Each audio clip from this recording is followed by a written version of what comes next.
smoke. 5, 4. We've got ignition. 3. We've got a green light from Houston, Chi-Town. 2, 1. We've got RIP takeoff condolences to his family. Let's jump this off. Yeah. We've been waiting a long time for this one. Big ups to all the warriors out there. Tonight, it's the life and times of Eddie Cee-VO Entertainment, hip hop's Bernie Mac. It's in a quote because I think someone said hip hop's, was it Richard Pryor? Well, we're going to unpack that. Next on the Self Luv Show. So next would be today. And there's a flaw in my title here. But yeah, you guys, big ups. And please stand by, like, share, subscribe. We're going to pay some bills here. Show starts in 3 minutes. Our guests will be in the building in about 20 minutes. So we got some fun for y'all leading up to that. And Chi-Town, you can kick it off on your ready. On your ready. Please like, share, subscribe. The views expressed in this podcast are those of the host and guests and not necessarily reflective of TATN or any of its affiliates.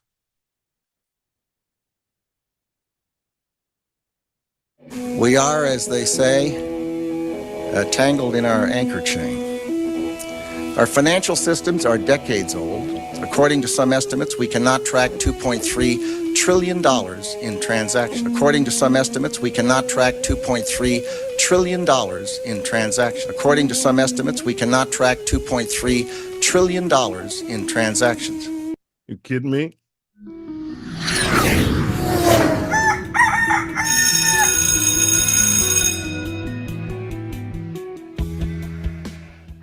And even in this instance, if I could be a service to a 9-year-old girl or a 19-year-old woman, Scottie Pippen, girl who wants to be a woman, is to really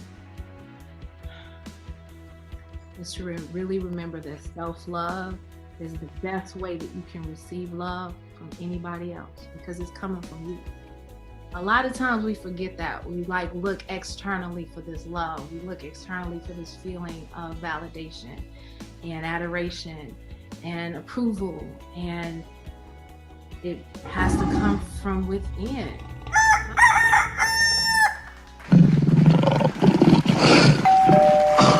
Please post this link. Please post this link all over social media. All over social media.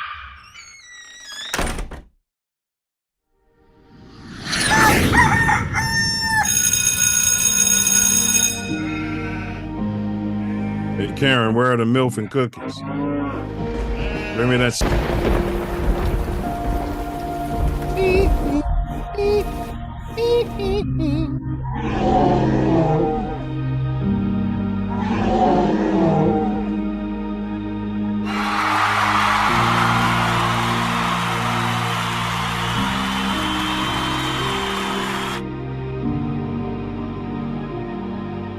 I'm snitching on myself.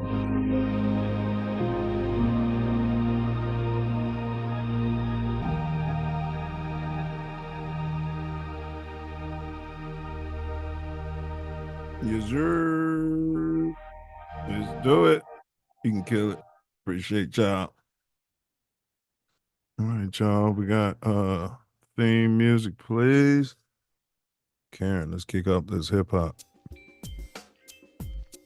Yes, sir. The Self Luv Show, giving you more than vitamins and minerals. All right, we in the building. Food for the soul. Yes, sir. Welcome to the Self Luv Show on This Ain't That Network. As we say, TATN.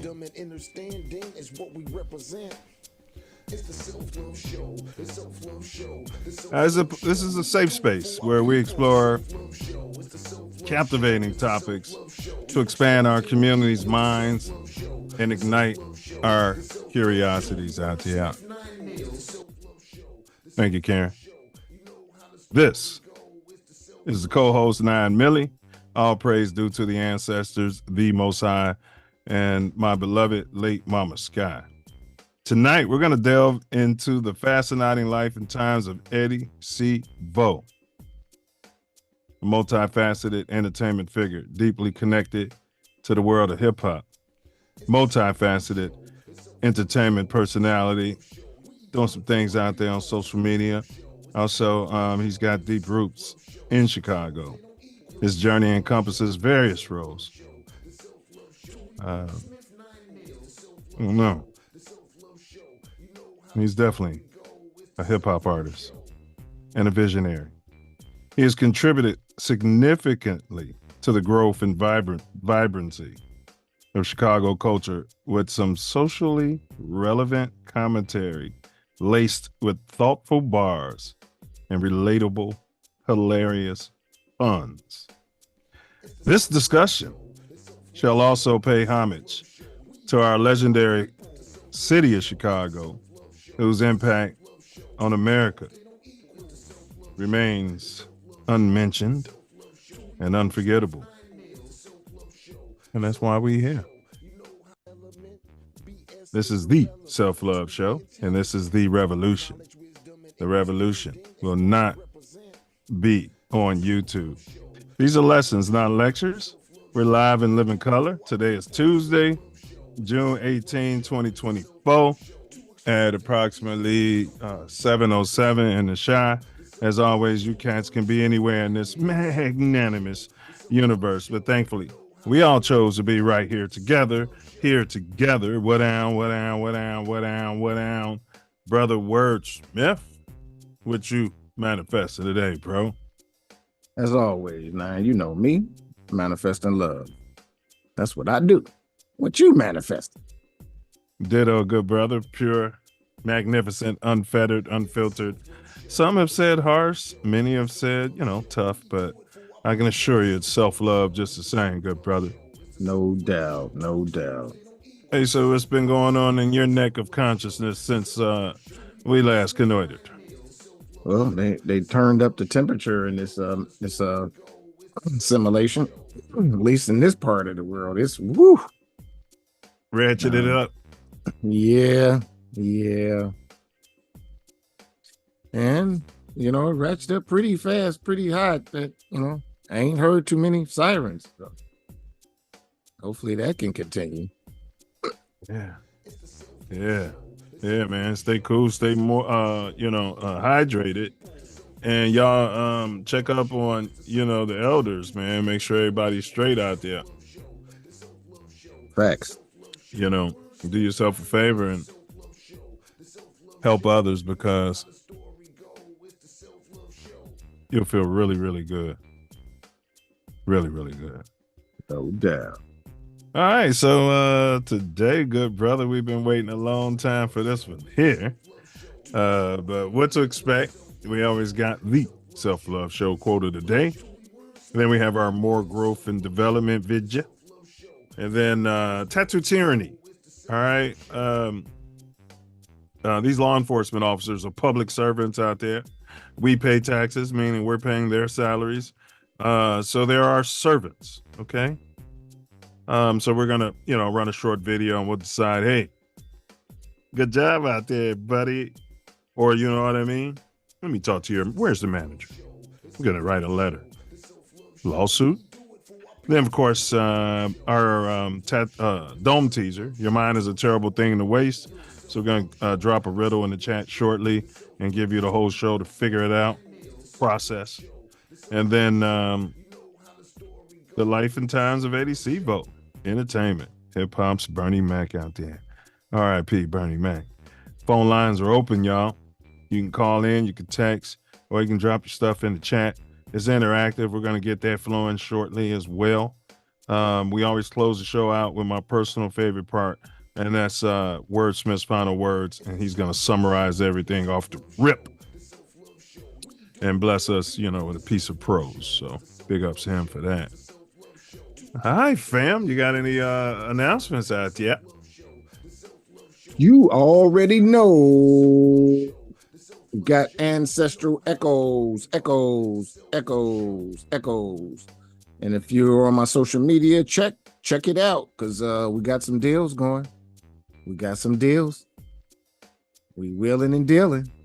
We willing and dealing, y'all. Dealing. You know what I mean? Yes, Let's get out here. y'all. Have a We can great, get you a, great time. a nice situation. You know So- what I mean? Check it out and get in that inbox. Hit me up. Let me know what's going on so we can get you them deal. Keep it real. That's right. That's right. You know what I mean? Let's get it in. You'll feel really, really good. And it's a movement. Definitely. It's a movement. Definitely a movement. Out there. All right, y'all. And big ups to y'all, man. You know, keeping it going and everything. And you know, I know how much work y'all putting into it, bro. You know what I'm saying? So big ups to you and your team and everybody, bro. Much Making it appreciation. And also, got another announcement. Major. Major? Ding, ding, You ding, got- ding, ding, you got ring, ano- ring, bring, ding, ding, ding, You gonna announce it now? You gonna announce it? bling, ding, ding. You No, gonna announce maybe, it? maybe we'll wait. I mean, yeah. I mean, let's wait. Let's wait a little bit. Let's wait a little bit. Let us wait a little bit. I think if it's the same announcement, I mean, you're not pregnant, are you? No, And what I mean by what I mean it's by all that is, part of the whole thing, you know. yeah, you know how they say. I mean, you know, your girl isn't pregnant. You know, they say that these days. You're not pregnant, are you? And then the guy, nah, when I'm not pregnant. Oh, you know, you're not You've pregnant. never been pregnant Right, out you there. can't get pregnant. Out there You're not in this matrix yet.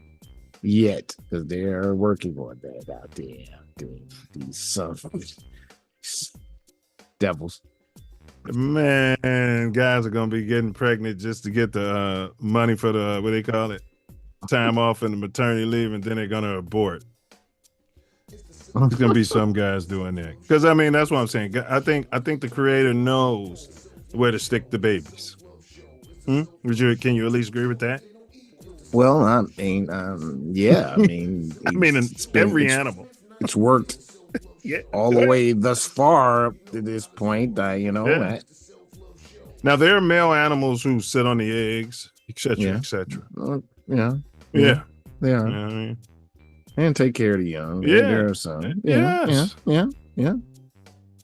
But they don't have the ovaries out They're there. not breathing them out there. No, they're not. Nah, they're breathing them. not breathing them.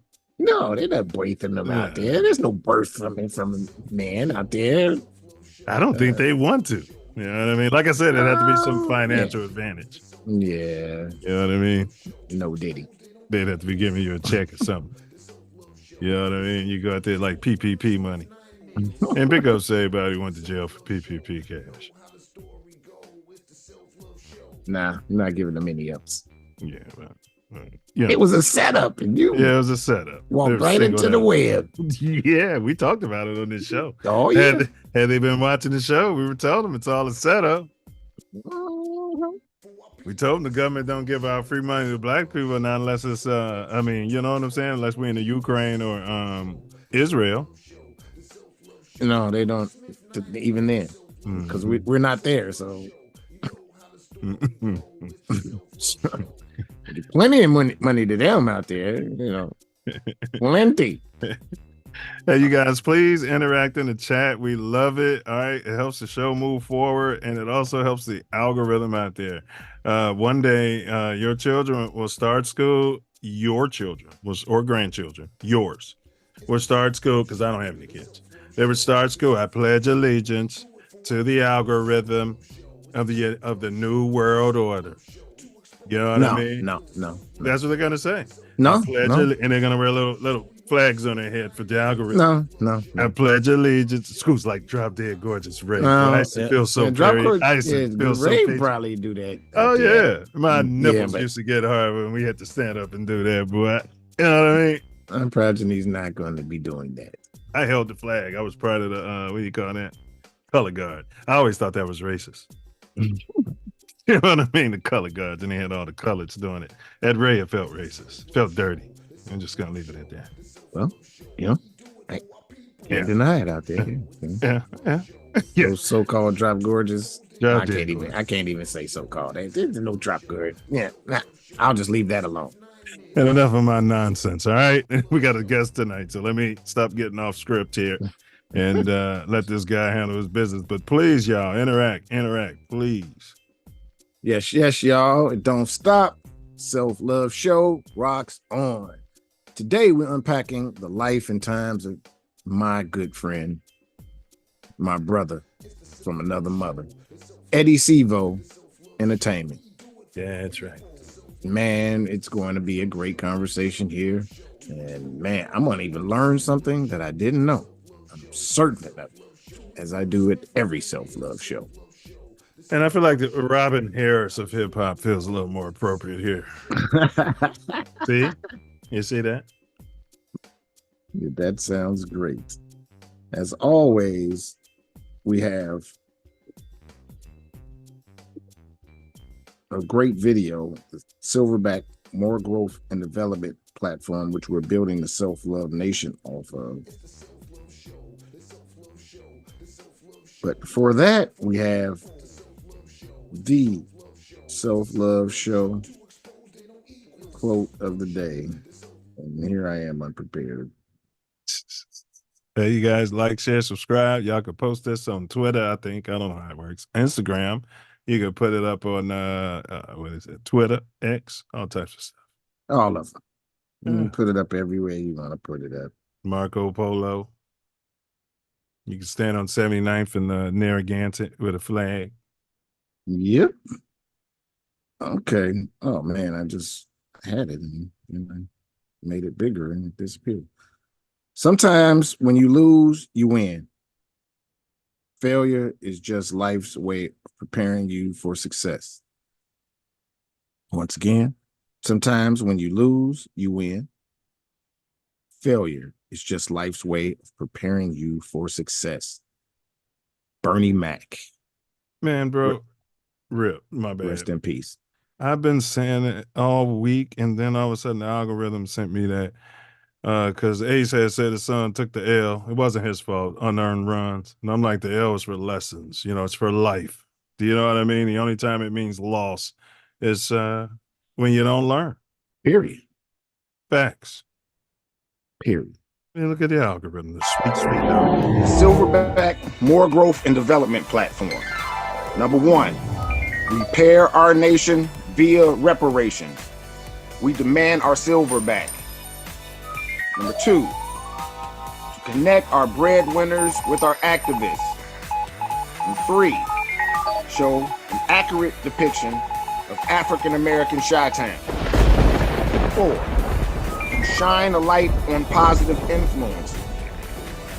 5, heal our community one person at a time. 6, to provide an unfiltered platform for our influencers. 7, recycle the black dollar. 8, to provide mentors for the mentorless. 9, to close the gap between us and our pink kinsmen. We're closing the gap.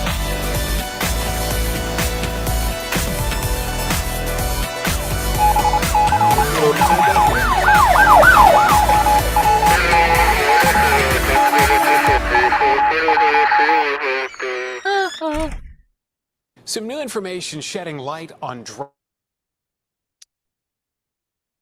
And number 10, we are going to protect our women, children, and ourselves by any and all means necessary. In case you missed it last week, we unpacked how Midwest Festivals serves up their gumbo. They're presenting gumbo this year. It's a musical gumbo, all right? It's Ancestral Echoes Music Fest. They sat there, you know, we had all the many people off the team who make it happen and people who experienced it last year at the first annual out there and talked about updates and, you know, things they learned from last year. So I thought it was extremely informative. And let me tell you something, it's got me looking forward to being there. Man, it's going to be an amazing time. Man, let me tell you. That's right. And if anybody knows where I can get some fresh, wacky magic mushrooms that, you know, for scientific purposes, I don't do them. Yeah, I wouldn't do them. I just want to look at them. You let me know. You hit me on the inbox in this public forum.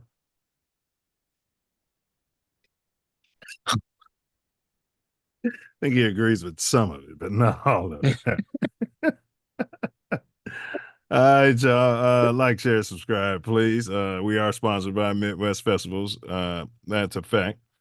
We pinned our guest who's going to be here in about 7 minutes. We pinned all of his information in the chat here, you guys. So, that's what we want to do is like network, because that's going to be important, because we're nation building as well. Okay, all of these things are going to Yes, tie sir. together. Yeah, they're gonna And tie- the link to Ancestral Echoes is also in the chat. That's right. Check it. Check it out. Check it out. Check it out. All right, and bro, did you see the piggy profiles? Not sure. You're creative. You're so creative with your titling. There's some piggy profiles out there. It's in your backyard out there. Oh, maybe I've seen it. Maybe not. You know, I Y'all got kind of some. stay Y'all unplugged. got some fine wild pigs out there, boy. Uh-oh. Y'all got some. That sounds wow. crazy. Some new information shedding light on driving in Chicago. This is a study that shows black drivers in the city have a disproportionately higher likelihood of being How stopped long have by I been police saying? and being ticketed by a traffic Well, camera.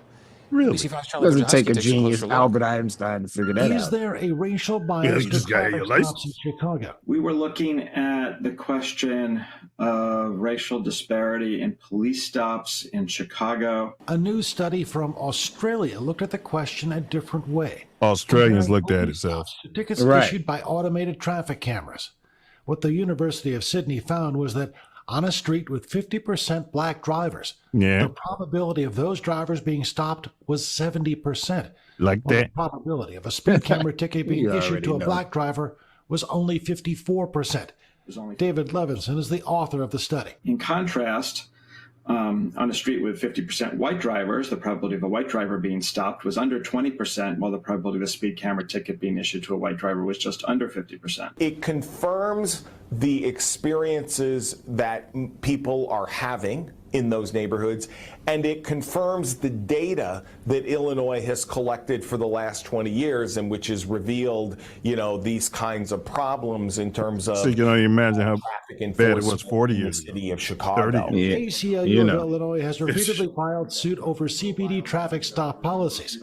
Policies the department says it is working to improve as part of its overall reform efforts as it continues to build and maintain trust in the communities it serves. The study's results also fall into line with the efforts of Cook County State's Attorney Kim Foxx, who wants to reduce the number of pretextual Kim police Foxx. stops. We can tackle this issue that has been affirmed over and over again of racial bias in policing and She's keep our out of there. community She's safe not running by the having game, effective so policies. She's full. As a researcher, we want to be able to say She's a that BD from the information is sort of the first step towards a solution. A Allegedly. solution that many black and brown drivers say has taken too long to find. It just adds another pebble to the pile that the city and CPD. He's a skinhead.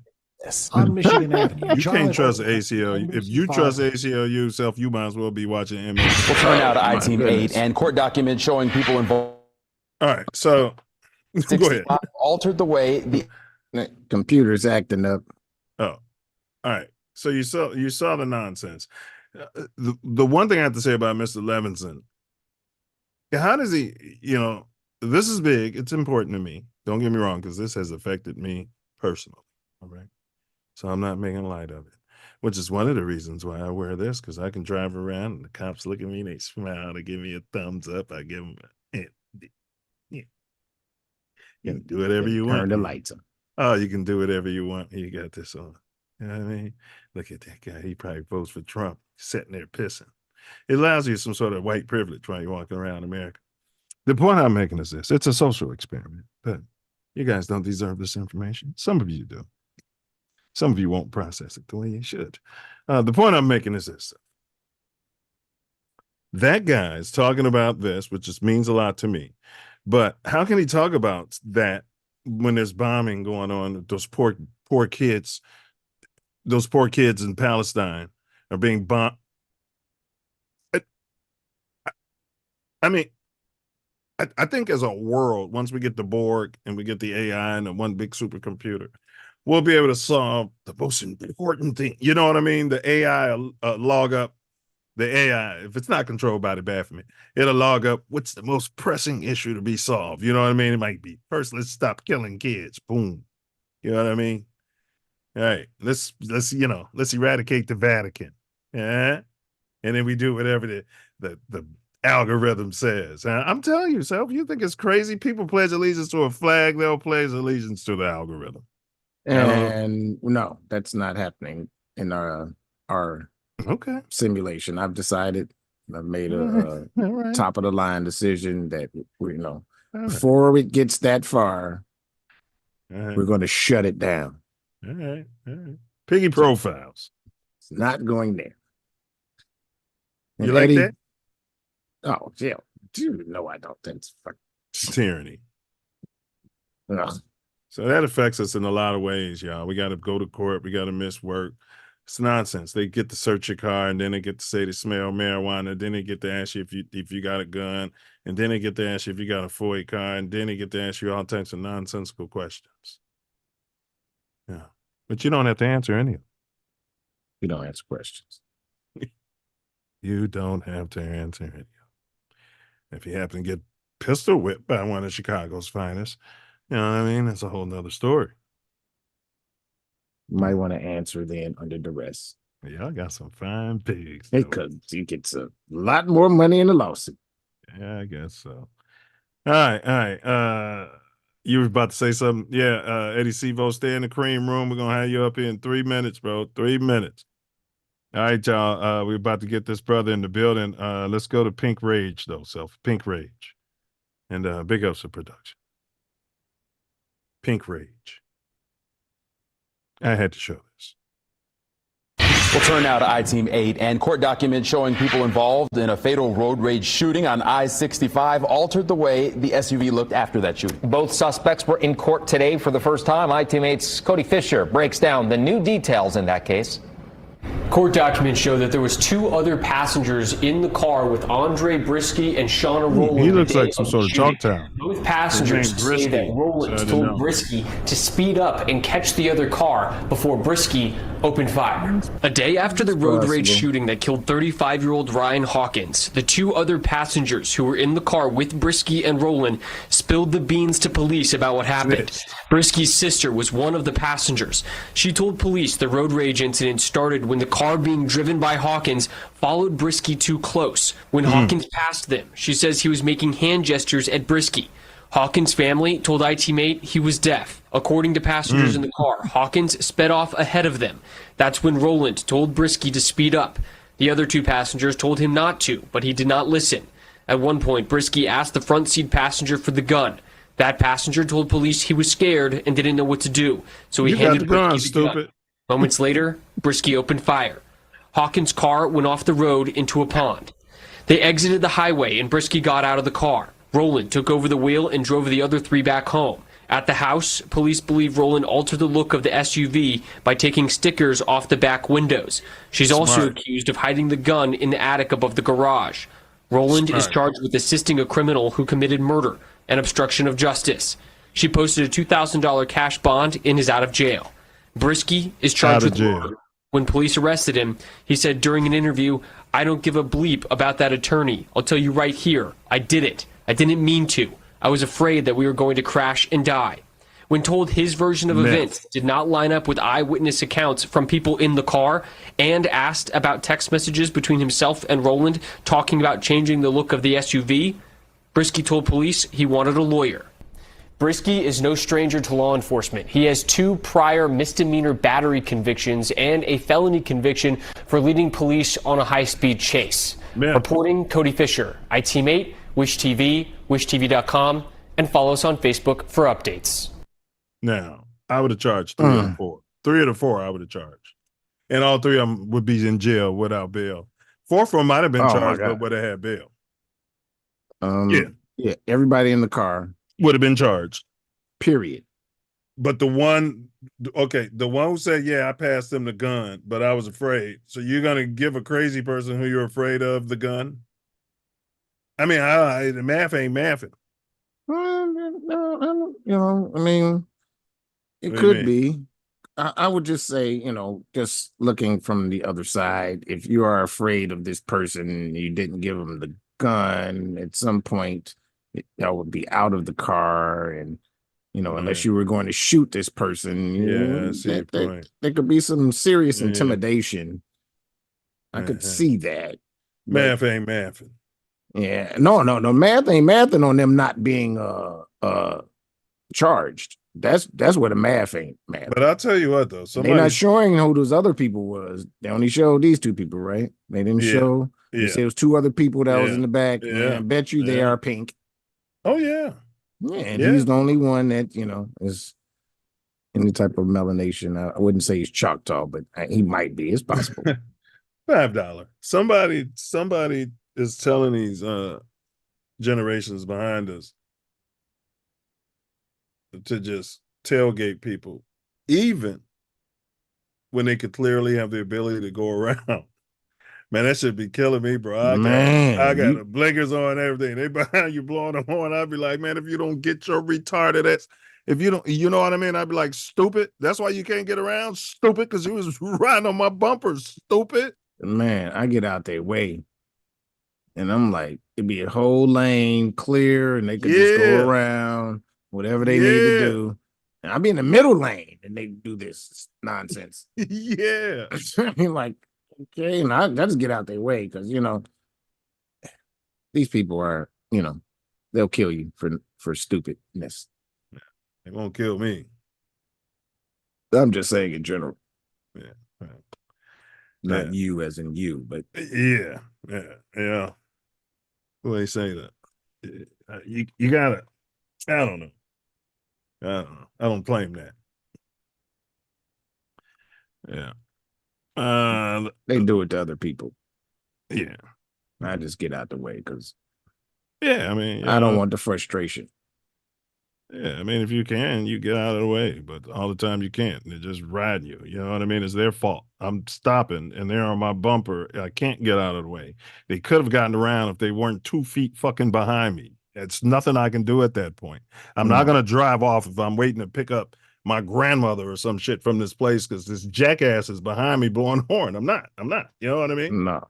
You know what I'm saying? Not that part. I'm just talking about if you're driving down the street. Oh, yeah, if you can. Yeah, if you can. Yeah, if you can. Otherwise, I don't care. You know me. You know, people think of me and they be, hey, how you doing?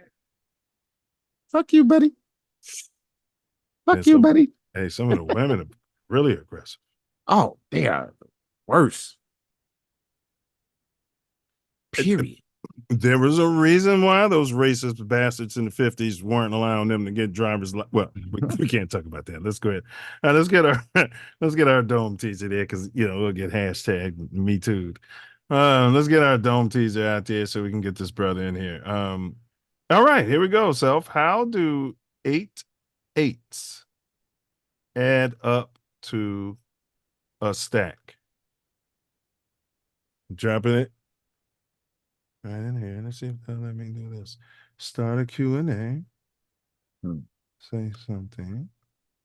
Paste and match style. Start a Q&A.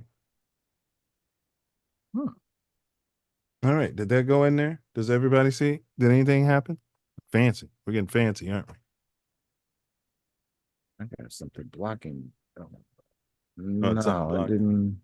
All right, well, I'll just drop it in. Yeah, let me see. You probably got to click on or something. In the chat, and I don't see. That's crazy. All right. I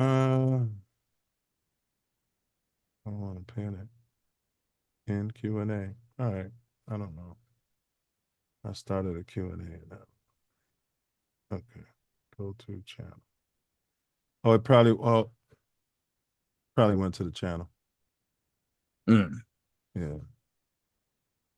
I just can't figure out. Shit. All right. But that's it. In the queue. All right. I don't know what that's about. We'll figure it out later. There it is. How do 8 8s add up to a stack or a rack or 1,000? Don't have an immediate thumbs up. I had enough of the appetizers out here. Let's quench the self-love nation's thirst. All right, we got a quick promo vid. I'm gonna let this brother in, but bro, please stay in the background, and we're gonna go ahead and get you in here. Appreciate your patience. All right, so next week, you guys, we're continuing. So, man.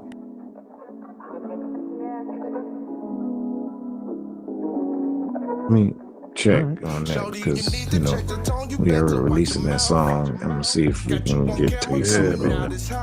See him washing that ass.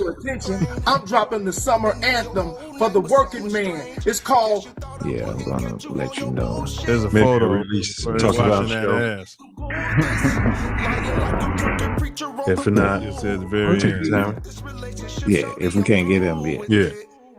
But just a whole, you know, let's, you know, do a regular show with him, you know, for the release. Oh, yeah, that'd be love, bro. It ain't completely about the release, but it's about the background. Right. Yeah, it could be mentioned. Yeah, yes, absolutely. How the wings, nephew?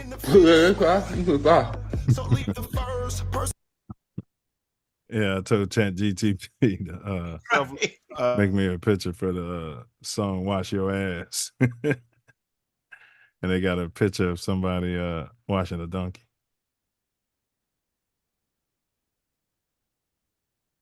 Yes, y'all.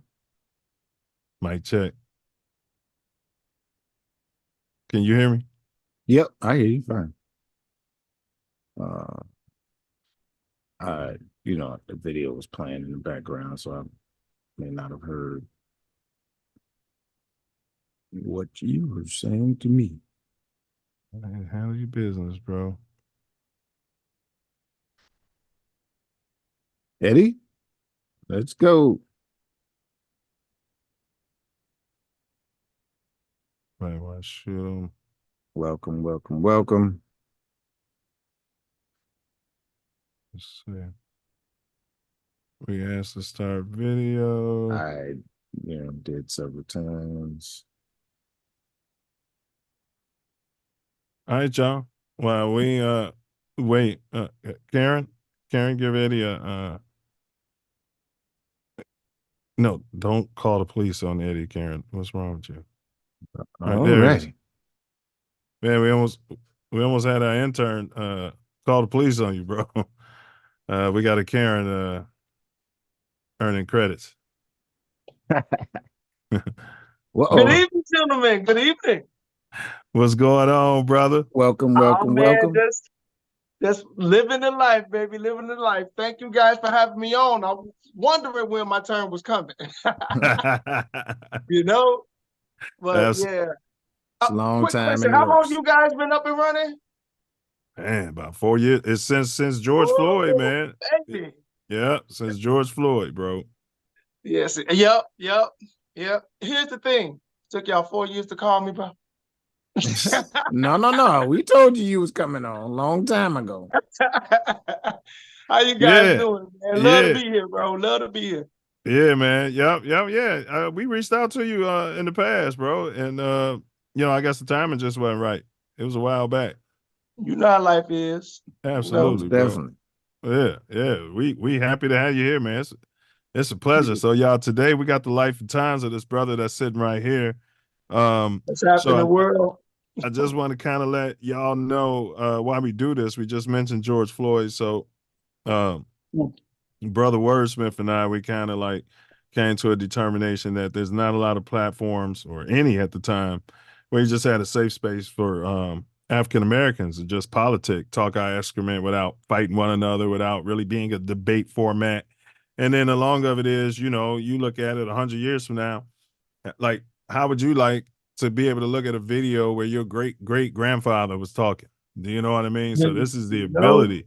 Yeah, this is the ability we're giving our families, bro. Like, you know, if anything, because none of us gonna be here forever. So if anything should happen, bro, this is documented for lifetime, and that's why we ask the kind of questions we're asking, bro. Yeah, and I love the name, man. I mean, you gotta love, right? Facts, and you gotta love yourself too. So, all right, bro. All right, so we're gonna start out with just the early life, man. what generation are you? You know, like for instance, Generation X, Gen Z. What generation were you born in, and describe what it was like growing up in your hometown, and where was that hometown? Well, I I I don't even know where to start because I just want to just go. So I'm guessing that I'm what, 22? What would they put me at on that one? Oh, I forgot I'm not 22. I stopped counting at 22. So I'm in that generation. The second one you asked me was where I grew up at. What's it? Yeah, where'd you grow up at, and what was it like growing up there? I'm straight from Chicago, baby. West Side. Yes, I love it. I'm from the west side of Chicago. I've met a few Chicago celebrities. Growing up, I just want to say that poor people can find happiness. So, you know, we didn't have things, so we made up games and stuff that we could play. Well, you know, since we couldn't go run down to what used to be Toys R Us and grab us no games or nothing, you know, we had to, you know, do it for ourselves. I think that's why music is such a big thing in our community, because of the energy, you know, the vibes and stuff. So, but growing up on the west side, it was tough. Didn't meet my first bully until I was 11, right? But that really didn't last long, man. That didn't last long. I used to have to go past his house, going to school and coming back, right? So he would come out here, you know, intimidate me, because that's really what it was, you know. And I went for, so it changed my behavior. I started taking another route, even though it was longer, but it was to avoid this particular bully, you know. But somewhere during the school year, you know, let me just first say, I'm scared of my mama first. I was raised by a single mother. I was feeling that when, okay, I lost my thought on that because I was talking about my lovely mom. Well, but anyway, you were talking about the bully. I know where I am. The thing is, we got a report card day, you know, and I hadn't did that well in school, right? In fact, my report card pretty much said the F could have stood for, you know, a lot of things, like he's fired, you know, but I don't think she would have took it that way, right? So I'm afraid coming home to give my mom this report card, right? So I'm walking home. I'm so afraid of my mom that I forgot to take the other route past the bully house. So I'm walking and I'm really taking my time, and, you know, I'm like, I'm trying to geek myself up for the, you know, and this bully come running out and he jumps in my face. And before I know it, I threatened him.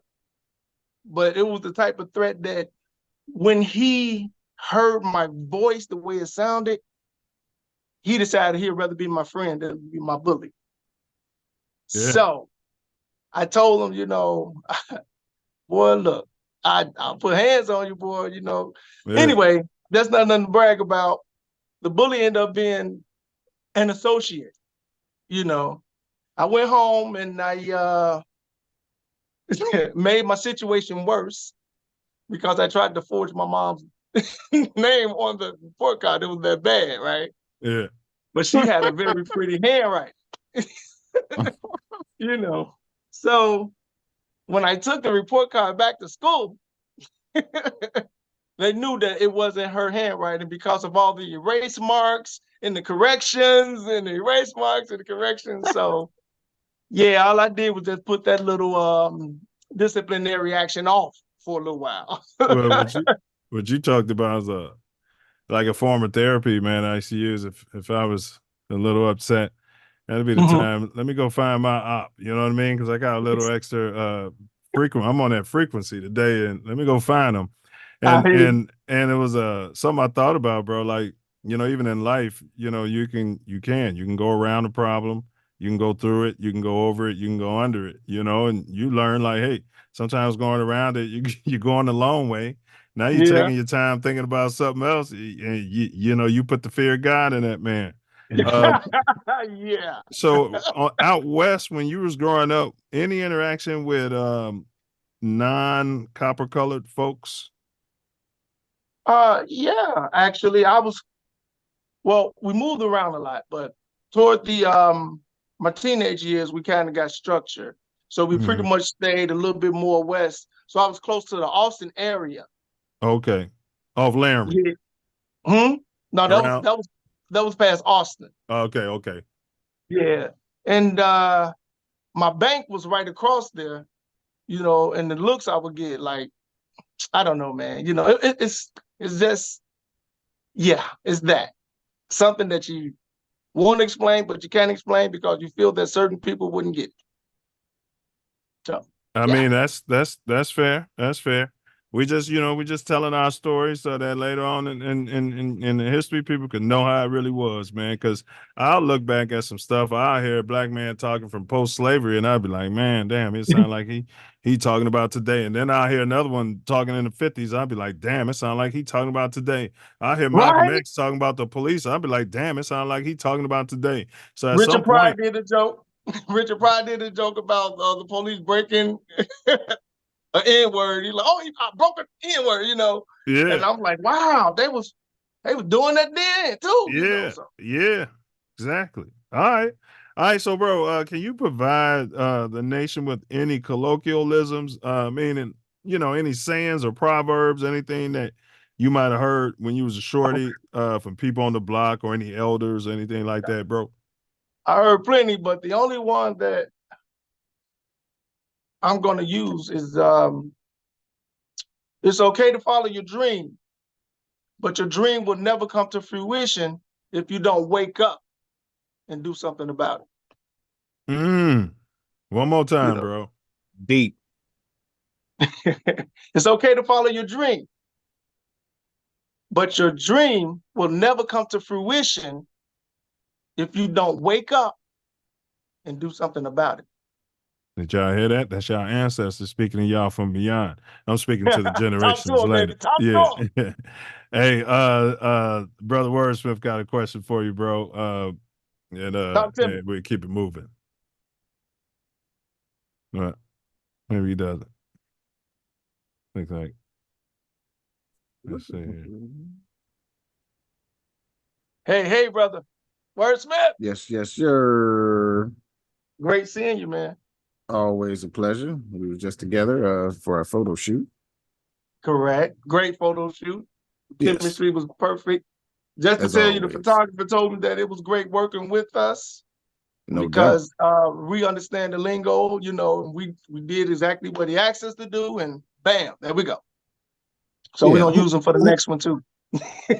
No doubt. Who do you credit most for helping you to rise above perceived pressures and challenges in our communities as a child? And that can't be nobody but my mom, but she was dealing with it too. So she did the best that she could, but I really didn't have anyone else there but her. So that's the only one that I can actually give that credit to. Now, when I got older, that's different. Man, big ups, mama. Dude, big ups. You know what I'm saying? Yes. And so we got this very talented brother, Eddie Cee-VO from out west. All right. Yes. West Side. Do we still say that? West Side? Well, is that a gang sign? Wait a minute, I don't want no trouble. I don't want no smoke. No, we don't debate on this show. We don't debate. You know what I'm saying? So like, it's your show, so you can have that. Although I'm from the South Side, and we'll make it known that brother Wordsmith's from the South Side. Oh, you had to throw that in there, huh? I mean, you know what I mean? But we don't debate. You know what I'm saying? We don't debate. That would be unfair. Although this is making us want to change the rules, and brother Wordsmith has been pushing for that. We're gonna have to go back to No, sometimes our guests be pushing for that. That's what be pushing for that. Our guests sometimes. I have to, You talking about if he goes on Southside, ain't nothing. Just keep going on. No, Tory, Tory jump out. Yeah, Tory can't take it no more. Yeah. I had to bite my tongue. I'm not on that. I had to literally bite my tongue and turn my camera and mic off and be like, Okay, we're not debating here. No. All right, bro. So our platform is the MOOR, MOOR, Growth Yeah, and I saw that. Development Program. Facts. You know what I'm saying? So we're all all is one well, when you think about it. You know what I'm saying? We're all one, So I got two questions from the platform. I got two questions, and then Brother Wordsmith's got two questions from the platform. Okay.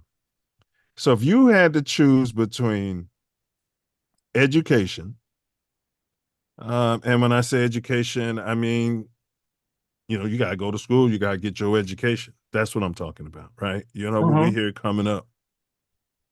You got to go to Julius C. Lathrop and then go to Collins. You know what I'm saying? Don't think I don't know about the West Side, bro. You know what I mean? I just don't debate. I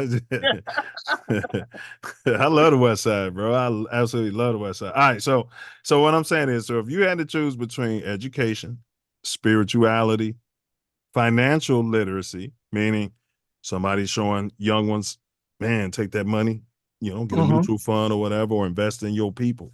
All right, or which one do you think is the most important for ending poverty in the Black community?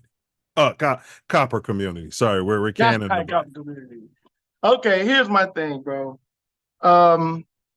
There's actually not one that you can choose, but the order is what makes that important. Yes. So I want to put financial literacy first, but you need to educate yourself. Boy, that's a West Sider, boy. Home of the pimps, they always going after the money. Go ahead, bro. I was going after the money. They ain't shooting babies and stuff out west. Go ahead, bro. I said it. You didn't. Funny, man. I said it. You didn't. Yeah. Well, anyway, I was going to say, so that actually pushes education first, because you got to educate the person to be financially financial literacy. Right. Well, remember, it's the education as it is now. It's the education as it is now. So let's reconsider that list. It's a kid that's growing up. We're born in our communities, and they say, man, you got to go to school. Okay. Well, if you want to talk about how education is now, let's just say that higher education is pretty expensive. So that will be something that you need to be taught through financial literacy. Once again, I put financial literacy at the top. Okay. And then what's second? Well, you don't have to do a list. That was the question. You don't have to do a list. So your answer is financial literacy. Yes. But in order to get that literacy, you have to educate yourself. Everybody kind of if you look at life, though, every day is education, whether you're in school or not, because you're learning what to do and what not to do, what should be done and what can't be done, and whether you follow it or not. Let me ask you a question. What spirituality, and I guess if I'm going to say education the way it is, I guess I have to start thinking of spirituality as the way the churches are.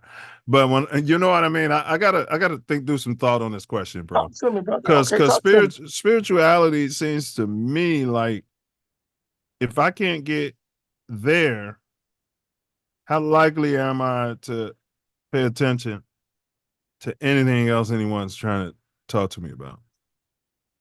Now that more sounds like religion, bro. And I don't want to get into that type of conversation, on your platform. Kind of, but not necessarily religion, not necessarily spirituality. I mean, because we make a lot of. Go ahead. It's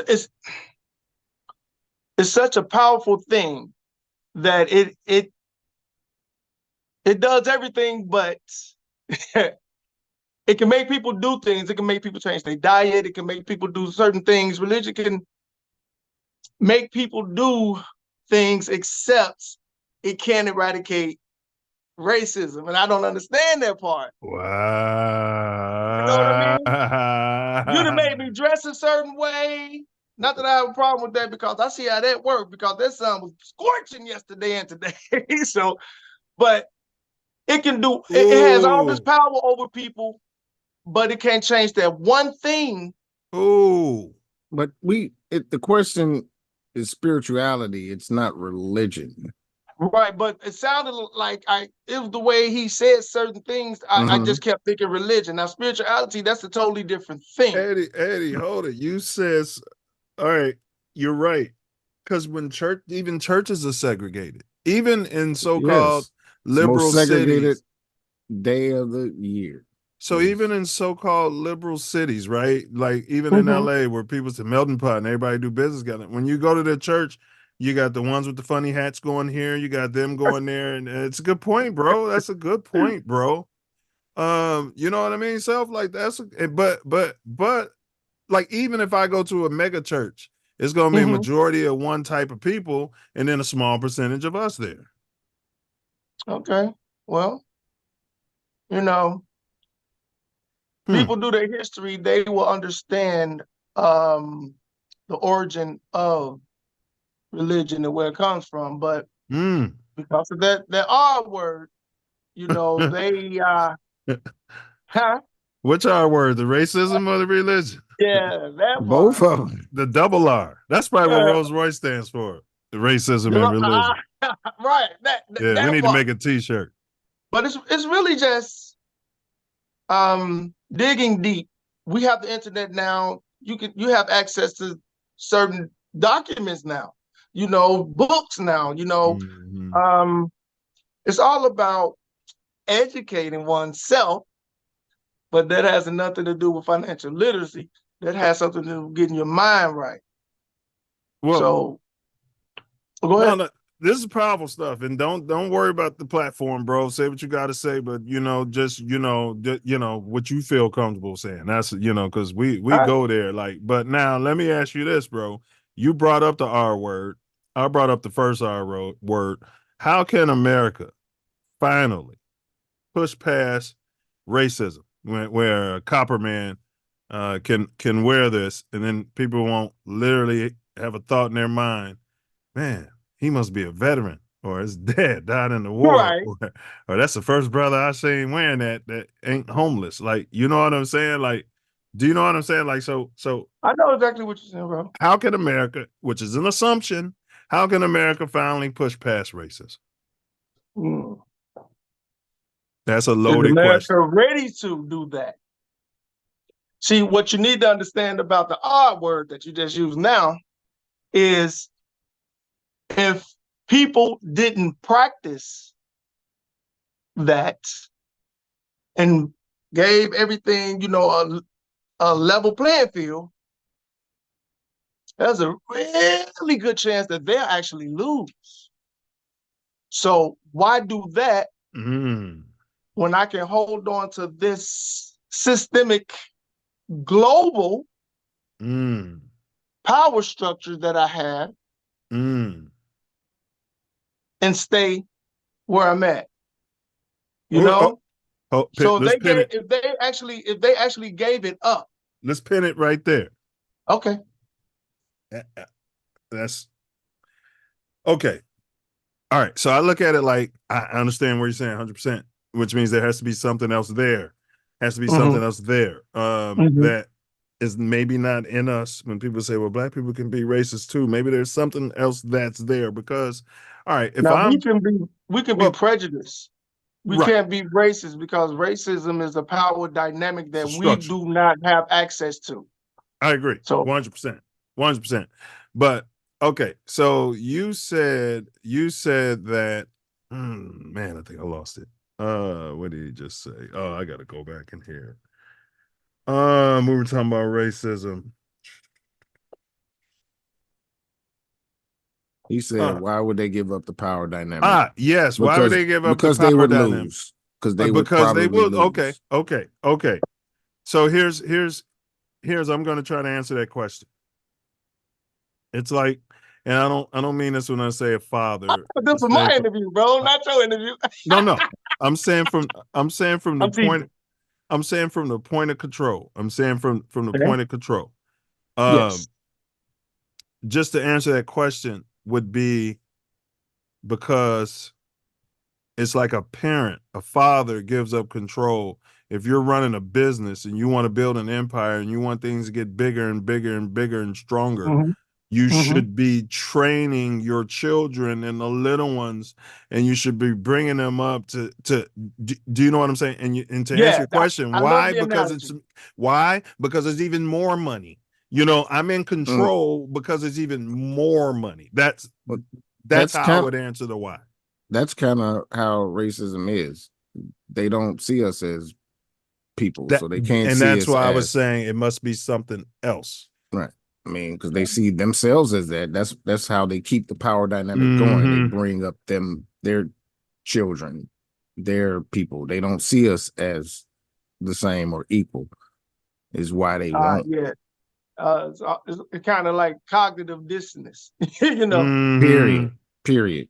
You know, they think they've created all right. everything. What else y'all got for me, man? What else y'all got for me? It's on tour.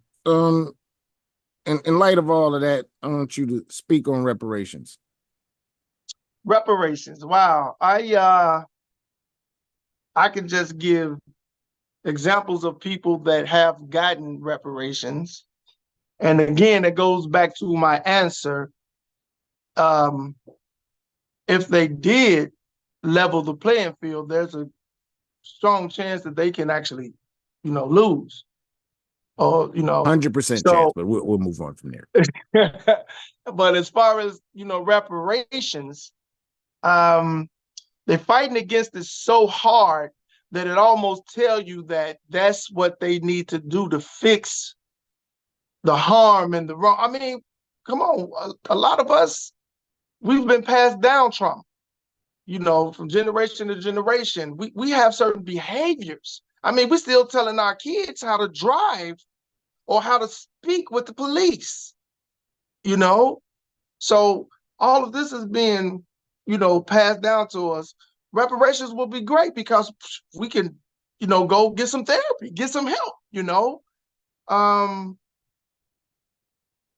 not against it, but it seems that since they're fighting against it, it's really not looking good because I'm not sure, but I think Johnny Cochran actually was trying to get a reparation thing going, and he died like right after that. So I'm not sure.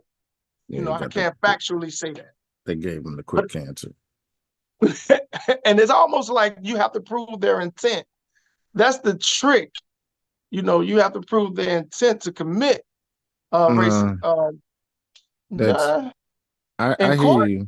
I hear you. Now it's already been proven in world court.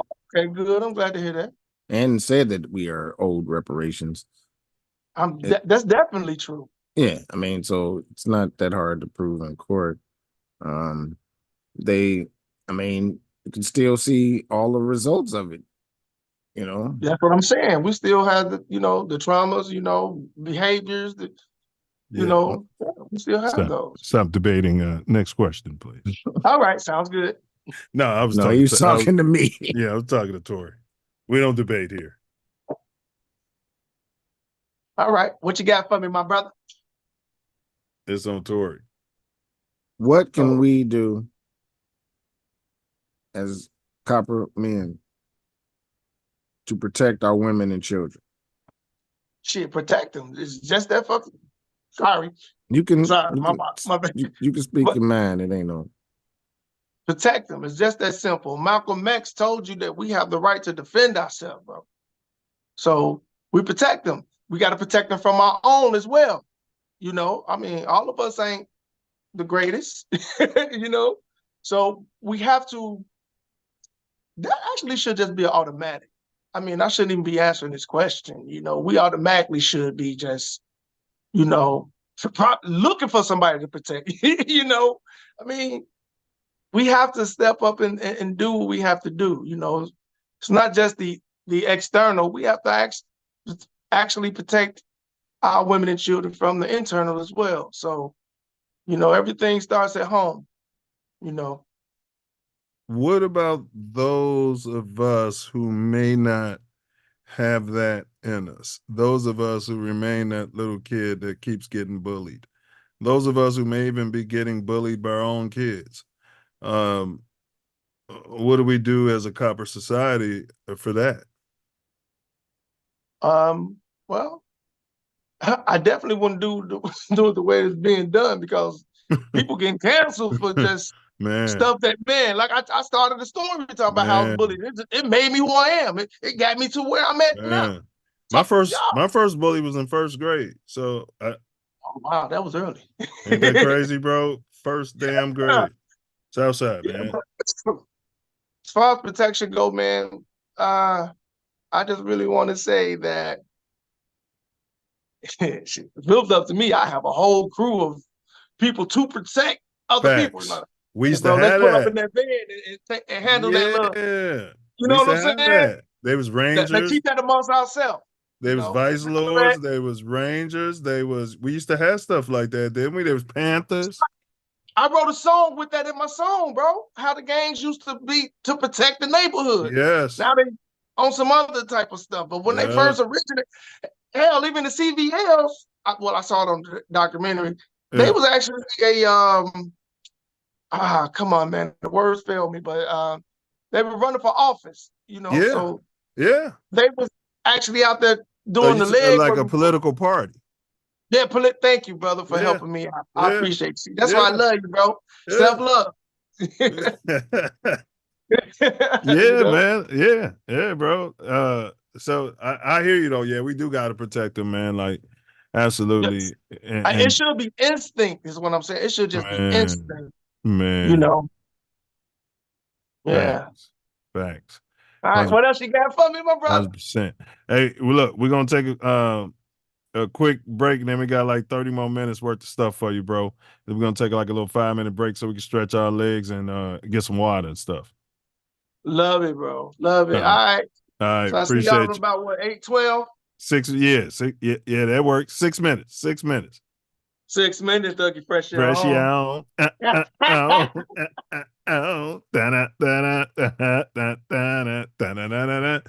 ain't gonna have that in my head all day. Yep. Y'all know how it is. Oh, I got a great idea. So I want you to spearhead it. I'm not gonna. Oh, my bad. I thought the music was on. I'm not gonna give you the idea here. We'll talk off. Yeah. Go ahead though, man. I don't know what's going on with the music. It's pissing me off. No doubt. I'm just going. The Life and Times of Eddie Cee-VO. Dealt with early life. Dealt with the foundational questions. We're finna get into the nitty gritty, what he got going on, and the esoteric. Y'all know how we do. And your big announcement. Man, yes, it's coming soon. But as always, we got some fantastic videos to entertain, edutain you even, edutain you. And we'll be right back with this. Hey, Karen, bring me the edibles. And great information. Oh, my bad. You ain't got to. Oh. Tory Wordsmith, 9 meals. Right. Brother, I'm wiping it, though. I'm going to wipe it. I'm going to say, hey. Tory's oldest brother, between us. Tory made me at Beta. And so, he just wanted to say a few words before we let you go here. Okay. Yeah. Brother Thomas, thank you so much for gracing us with your appearance, man. Grateful. You expanded our nation beyond belief. It's just a wonderful thing. And we would like to present you with the Self Luv Show first annual Ernest Lee Thomas Achievement Award. Oh, man. It's apropos that you are the first recipient. And Noop, we call it the Raj. We're going to call it the Raj. Oh, I love it. Oh, man. Yeah, so we have it on order. So it's going to come here. We're going to show it to the show, and then myself or Tasia deliver it to you or ship it to you from there. Thank you, brother. When did you acquire the quote unquote millionaire mindset? I think I was fortunate to be born with a hustle, but a hustle is not a millionaire mindset. A lot of people, don't necessarily like social media, etc. I always tell people the nice thing about social media is you can craft it to be what you want it to be, right? So I have a page that on everything that comes up is fire. It's all information, right? It's no women, it's no sports, it's no meaning. It is all information. And so if I spend, because I'm gonna pick up my phone, I'm gonna jag off 30 minutes, not literally jag off Paul. I was gonna say you better get some women. Well, that's 2 minutes. Back to the women. They're gonna jag off. In terms of time, I'm gonna spend 30 minutes online, and so putting that information into my mind 30 minutes a day, 7 days. When I was about 5 years old, I had another dream. The room filled up with like this dark fluid, and there was a being there. I was trying to look up at him, and I knew his voice, but I did not know who it was. He said to me, if you could have anything in the world, what would it be? Now, we were really poor, but I said to him, I want to know how everything works. He used his left hand and he opened up the door, and there was this mansion, big brown doors. And inside of it was this crystalline flowers. And every time I tried to see his face, he would reach in and hand me another shape. And I was so fascinated because they didn't look like the platonic solids. I woke up from that dream. After that moment, anytime something strange would happen in a dream, I had the powers of inception. And I would find that mansion again. And I had access to all the knowledge. The proof of it is the 97 patents that I have. That voice that I heard, that's my voice now. When he was shot in the back. Family members of the victim say he was complying with police before he was shot 4 times in the back. I want to repeat that. He was sitting on a marked black and white police motorcycle in full uniform, and he was shot in the back. One deputy shot him with beanbags. Another shot him 4 times in the back. And if he's willing to do that, I'm sure he's willing to shoot at anybody else. And we collectively, all of us, need to get him off the street. Moses fleeing the people from Pharaoh. Right, let my people go. 40 years in a desert. Manna. Let's talk about what manna truly is. And Agonoski's in the Middle East right now saying manna is Peter. Can we put some sensibility to that? Being in the desert, and our Father, the Creator, loves us beyond. He's going to rain down bread in a desert. Moses summoned the strongest men for them to dig, and that's where the whole term of so it is above, so it is what? Below. That means that Moses had the science for them to dig and find water. Yeah, like the elephants would do. So what do you find, even in the desert, when you dig down and find water? Do you find bread or do you find plants? You ain't shoot AML, he's a fucking goof. Don't you feel like that type of energy might bring forth a negative energy upon yourself? Don't you think that? Nah, I don't believe in shit like that. No bad luck and karma and dumb shit. That shit not real. How can we make Chicago a better place? You can't. This shit fucked up. Mind your business. What you could do for that is just mind your business and that's it. Just stay in your own lane. I know you aspire to move one day once you... No? I ain't ducking my shit, boy. I love the rap. It's busting. I'm taking niggas to killing school. Class start next week. If a student graduates from this school, their future probably not looking too bright. Wait, what you trying to say? I'm saying there's only 2 places they can end up in. Not looking bright. I mean, I don't know if you graduate from the school or not. Man, just look, if my future looking bright or not. Good show, 2 feet Bino shit. Man, I thank you guys for inviting me on. Thank you.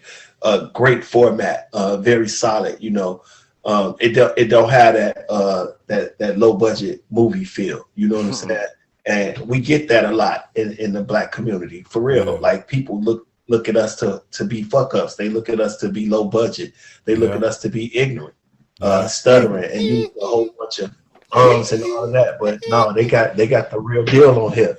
That everybody know who Torian Mills is, baby. They know. Hey, well, bro. They're so ignorant, man.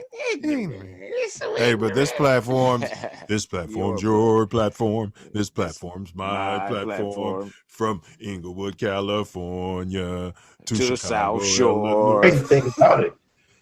This platform is made for you and me. It's made for you. The crazy ordain and establish this Constitution for the United States of America. I was trying to get out the end of the preamble, but go ahead, bro.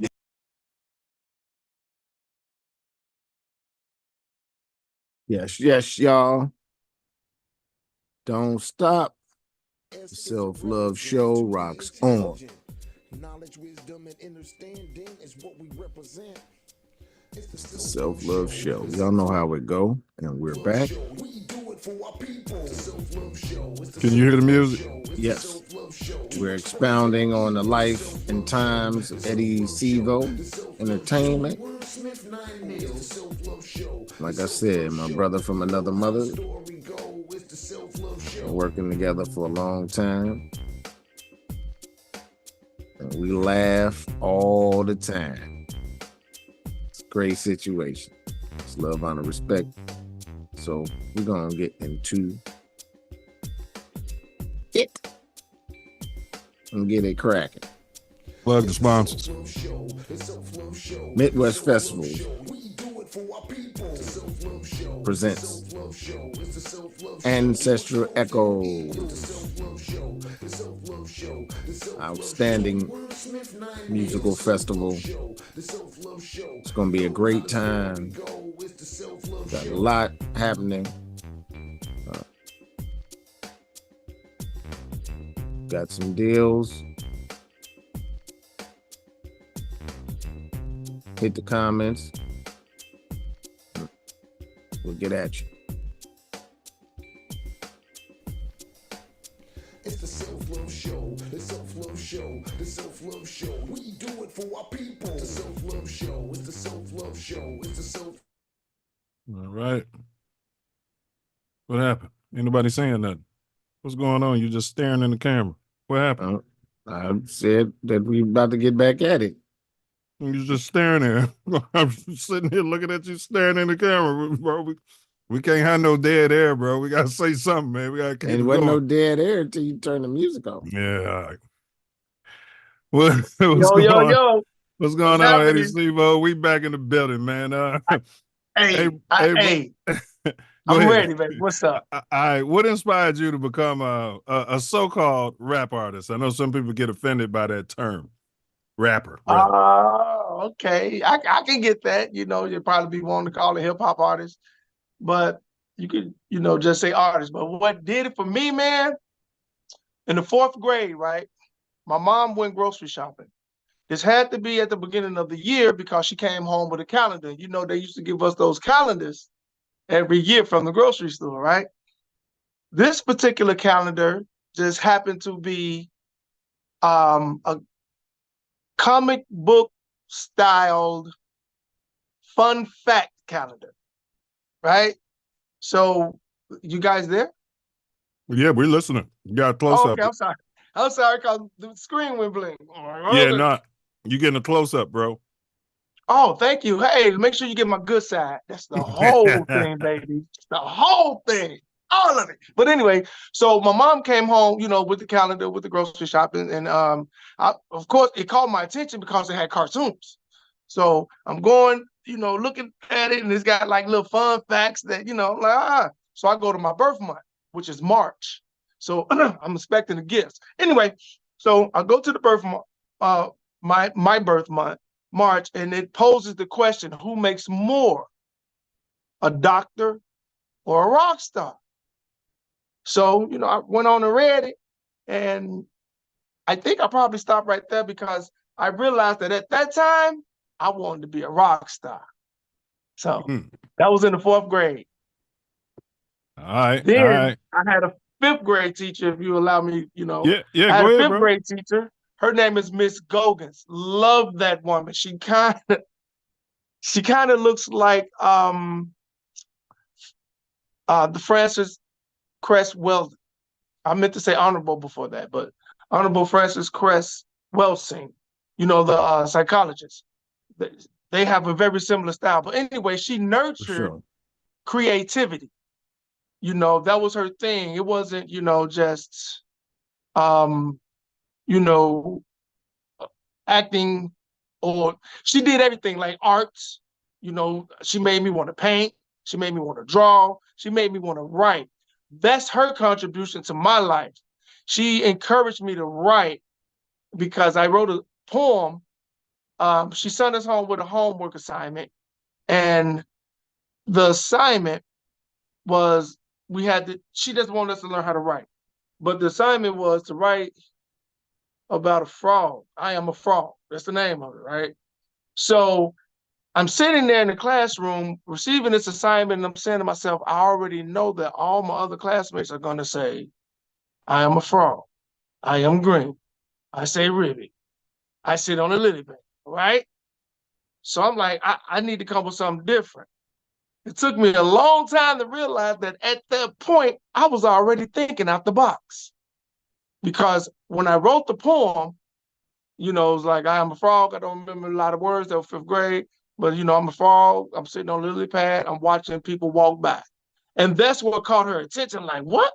And she questioned me. Did your brothers write this? Did any of your... No. Did your mother write it? No. Did your father write it? No. Did Jesus write it? Who wrote this? You know what I mean? And I was like, I wrote this, you know, I wrote this, you know.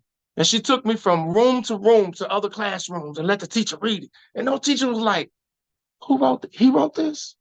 You know, I was like, oh man. They ended up putting me in a contest. It was a citywide poetry contest. And I got beat out by 8th grader. I came in second. 8th grader. Uh-oh. I lost your sound, bro. Congrats, bro. Yeah, and that's big ups, man, because I think, you know, yeah, because you had a first person point of view from the frog's point of view, man, at such a young age. You know, ain't that crazy though? Yeah, I was in the 5th and telling grade, the story. Man. Yeah. I love Miss Gogans. I would like to, man, I would like to visit her family and to tell them how much she changed my life. Because you asked me earlier, how was it growing up on the West Side? Well, Miss Gogans was one of the teachers that, you know, by her nurturing my creativity, you know, I didn't want to be out, you know, I wanted to do this. I want, you know, I want to do this. And I used to love to see that little, she had a 9/8 and it was champagne colored with reflectors on her rim. Oh, I thought that was the sharpest car in the world. But yeah, Miss Gogan, she put me on the path to creativity. Yeah, that's fantastic, bro. That is fantastic. Big ups to Miss Gogan. Yeah, I had on like that in 5th grade. Miss Seppin, similar story, bro. So yeah, big ups to those. Up, baby. Yeah, big ups to those teachers. All right. Could you share some of your musical influences and maybe how growing up on the West Side has maybe shaped or influenced your rap style? Well, my musical influence was not rappers. They were actually, you know, clever lyricists that sing, you know. But when it did come to rappers, I do remember really respecting Ice Cube, West Side, from the West Side of Chicago. So, you know, if I had to make a list, which I'm not gonna do, Tupac touched me, but that was way later. You know, that was after Cube had already made me want to be a writer because he was writing for basically the rest, you know, except MC Ren wrote his. Yeah, he was writing for NWA. Yeah. Funny because during that time, I also liked AMG. AMG is the guy that I kind of got I like to write about certain subjects from, you know, I you know, the booty up. I can listen to his album today, except I love the song "Bitch Better Have My Money," but I try not to use those words in my music. You know, I try not to. I don't use nigga. I don't use bitch. I don't use hoe. And if I do, it's for a good reason.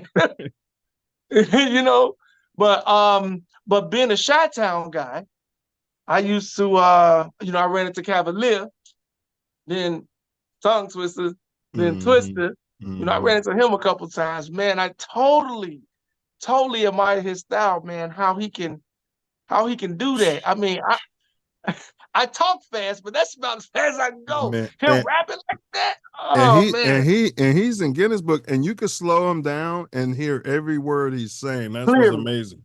Yeah, Clearly. yeah. I listen to him, don't know what he's saying, but I know for a fact that he's saying something good. Man, you have to listen to his.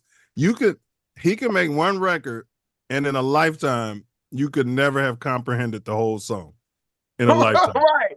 But the way he flows it.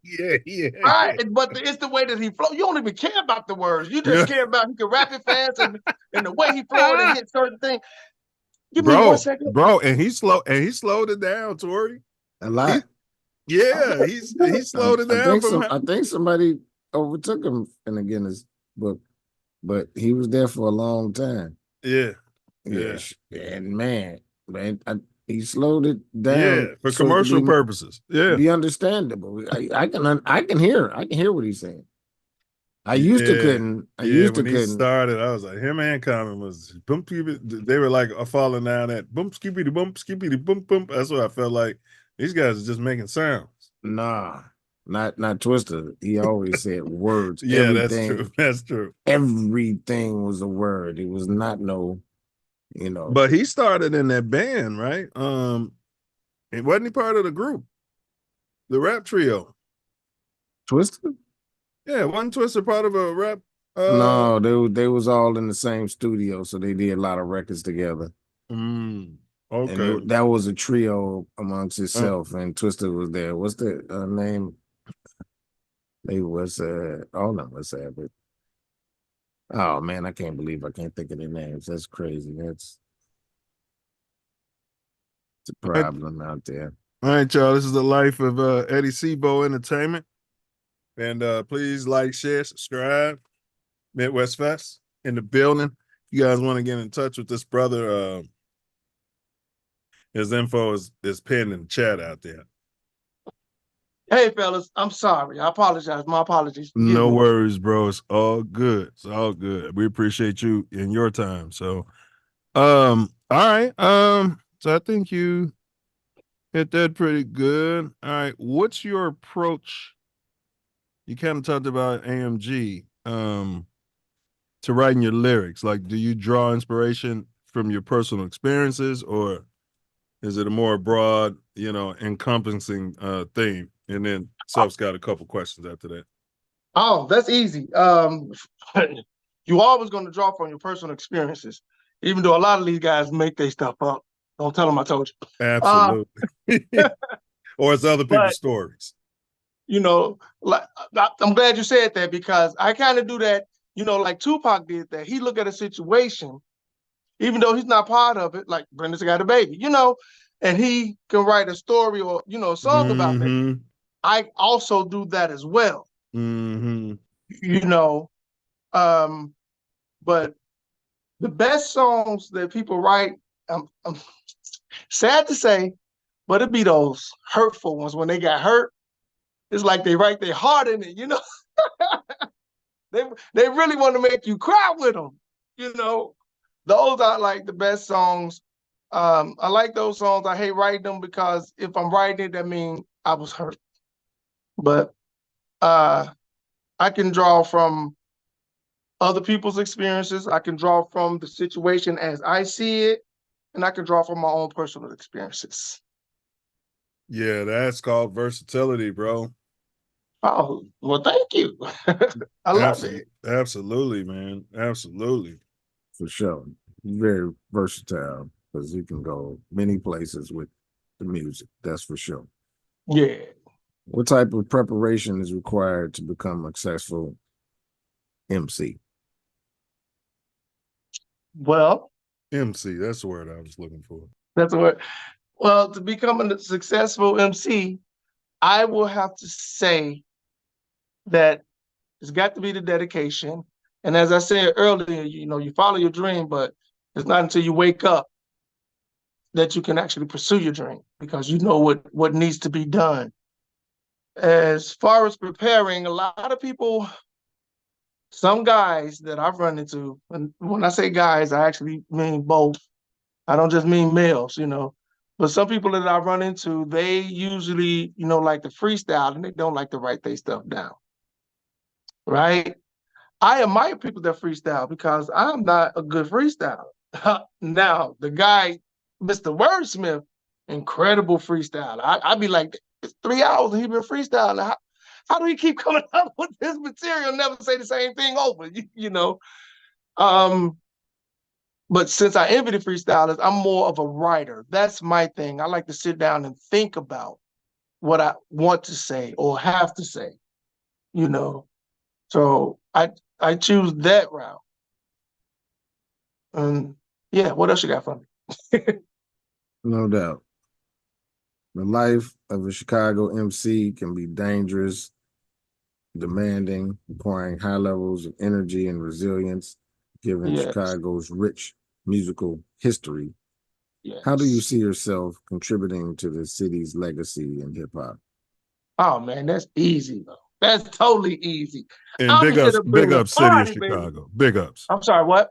Big ups to the city of Chicago. I just wanted to say that. Big ups. I love you, man. I love you, Southside. You mine. You my dude. You my dude. I love you too, brother. Love you too, brother. West Side in the building. All right. So, with that question, like I said, that's an easy question for me because I just want to bring the fun back to hip hop, bro. I mean, hip hop was fun in the beginning. It was also educational. The only thing that we're teaching our youth now is how to use drugs, how to kill our brother, and how to do various felonious things that come on, man. If we can, I don't want to get into that. So yeah, I just want to bring fun back into hip hop, where people can enjoy themselves and, not worry about a thing, Man, I love, as an African proverb says, when the music changes, so does the dance. I love that, man. I think I can write a song about that, but yeah, I love that. That is great. I love that. And, I absolutely love the fact that, and I hope y'all heard that. That's what hip hop is at its root, at its foundation. And that's why I had trouble saying rapper, earlier, because it's gotten kind of prostituted, like the way they stole the term woke. You know what I mean? And you know what I'm saying? Everything's bling, but I ain't been going to all that. Everything. We can't have nothing, Everything's gotten prostituted. What type of preparation is required to becoming a successful? He did that. Yeah. What advice? Well, we did that too. Well, Okay. Go ahead. What advice would you give? You didn't do this one. Aspiring rappers in the rap or in Chicago, because I know a lot of you guys on the West Side don't like to call it the rec.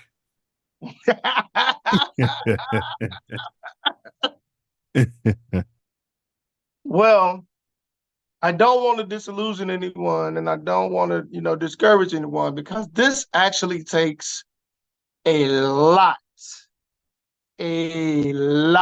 of work. I was in 3 meetings today. 2 of them had to do with music, So you have to have a certain type of determination, and there are going to be times when you're not going to be liked. It's really just that simple. You're not going to be liked. But don't let that deter you, because there's a market out there for everyone, And, you just be the best at your niche, what you do well, and you'll eventually you're going to stand out. I just hope it don't cost you a lot of money, because it really ain't based on talent as much anymore. Basically, who knows who, and money. The more, I mean, they do say it takes money to make money, but all the talent, I see so much talent that's better than the talent that I hear on the radio. Man. But they don't have, that push. They don't have that team. They don't have people behind them. Right. And they don't have the finances as well, because, that's a big thing too. So just persevere, and if you really do believe in yourself and you wake up and do something about it, it's gonna come to you. It's guaranteed to you because you already put it out there in the universe.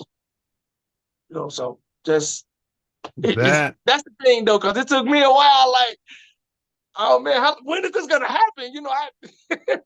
I gotta pay my rent. I gotta pay my car note. But bro, that was beautiful, and I would also add, keep your nose clean. Oh man, because you know how they like to go dig back for dirty stuff. Yeah, keep your nose clean. Oh yeah, yeah. Just they jealous, so they'll go dig back for other stuff just to counsel you. Prepare yourself for your opportunity. But yeah, always prepare yourself for your opportunity and be ready for some days. I mean, you hear a lot of success stories where they've taken their records to so many different, record labels, and they said, "No, you're too ugly," or you like, "What?" So it ain't about the talent. Man, we don't like the way it sounds. But then they go to some record label that's willing to take a chance on them. They become the big star. Now, how do the other ones look? Bro, I be watching these. What's her name? Little Red, and the one dude we showed his video. Rest his soul. He just got murdered. And the advice I'd give to a young rapper in the rack is, and stuff, they would have loved me. I was ahead of my time. Be as offbeat as humanly possible. Where I was off self is I was saying words of positivity and God and creativity and you know what I mean. Heal. Spew as much demonic, hateful stuff about people, dead people and their ancestors. This is the advice that, you know what I'm saying. I'm being tongue in cheek here, but this is kind of how you make it in the rack these days. Yeah. Well, I made it in the rack, and I ain't doing that, but I'm an exception. You know what I mean? Yes, sir. Hey, I'm an exception. And but you can go out and not watch your back. Here's the thing, though. Funny thing, because I've had this discussion with Samad Savage. He's from New Jersey. He's a rapper from New Jersey, and I talked to him about using the word nigga. And I was like, bro, you in a generation where, and you got enough followers. I said, if you kind of did like a campaign, like an anti-nigga campaign, it probably catch on, because people getting tired of gangster rap right about now. They tired of hearing all that, the negative. They so tired of that, they want to hear the wordplay again. So absolutely. Yeah, I if it was up to me, I would get rid of that word. I know we can have a whole debate on that, not us, but it's a debate going about it. But I think I'd rather give. I think we did a show on that a long time ago. The N word. Yeah, we did. Yeah. Yep, you did. Yeah. It is a debate. But no, we don't debate, man. And the reason being, you know why we don't do that, bro? I used to go to barbershops and guys that start politicking, right? Drinking or doing whatever we doing, might be smoking, getting your hair cut, waiting. And it just all became back and forth, right? But we can't do anything. Then pretty soon, everybody started sounding like Glum off Gulliver's Travels. We'll never make it. None of it's going to work. We'll never try it. We can't do anything. We can't because we can't. Yeah. Black people can't because we can't. We can't. You know what I mean? And that's what it becomes. And I'm like, you can't build like that, bro. You can't build like that. You definitely can't. It's like being a group of people that roam around a lot. And they never stay in the same spot. Nomadic people.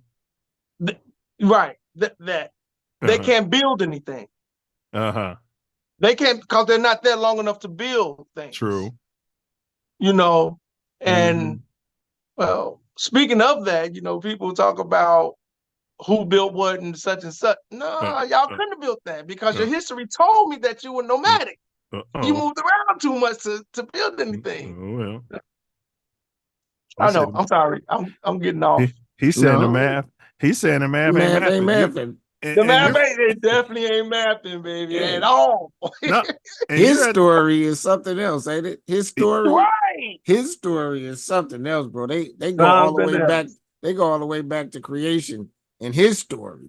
But we're here telling our story. Yes. Huh? It should be an our story class. I wouldn't call it Black History. I call it our story class. You know what I mean? This is our story 101.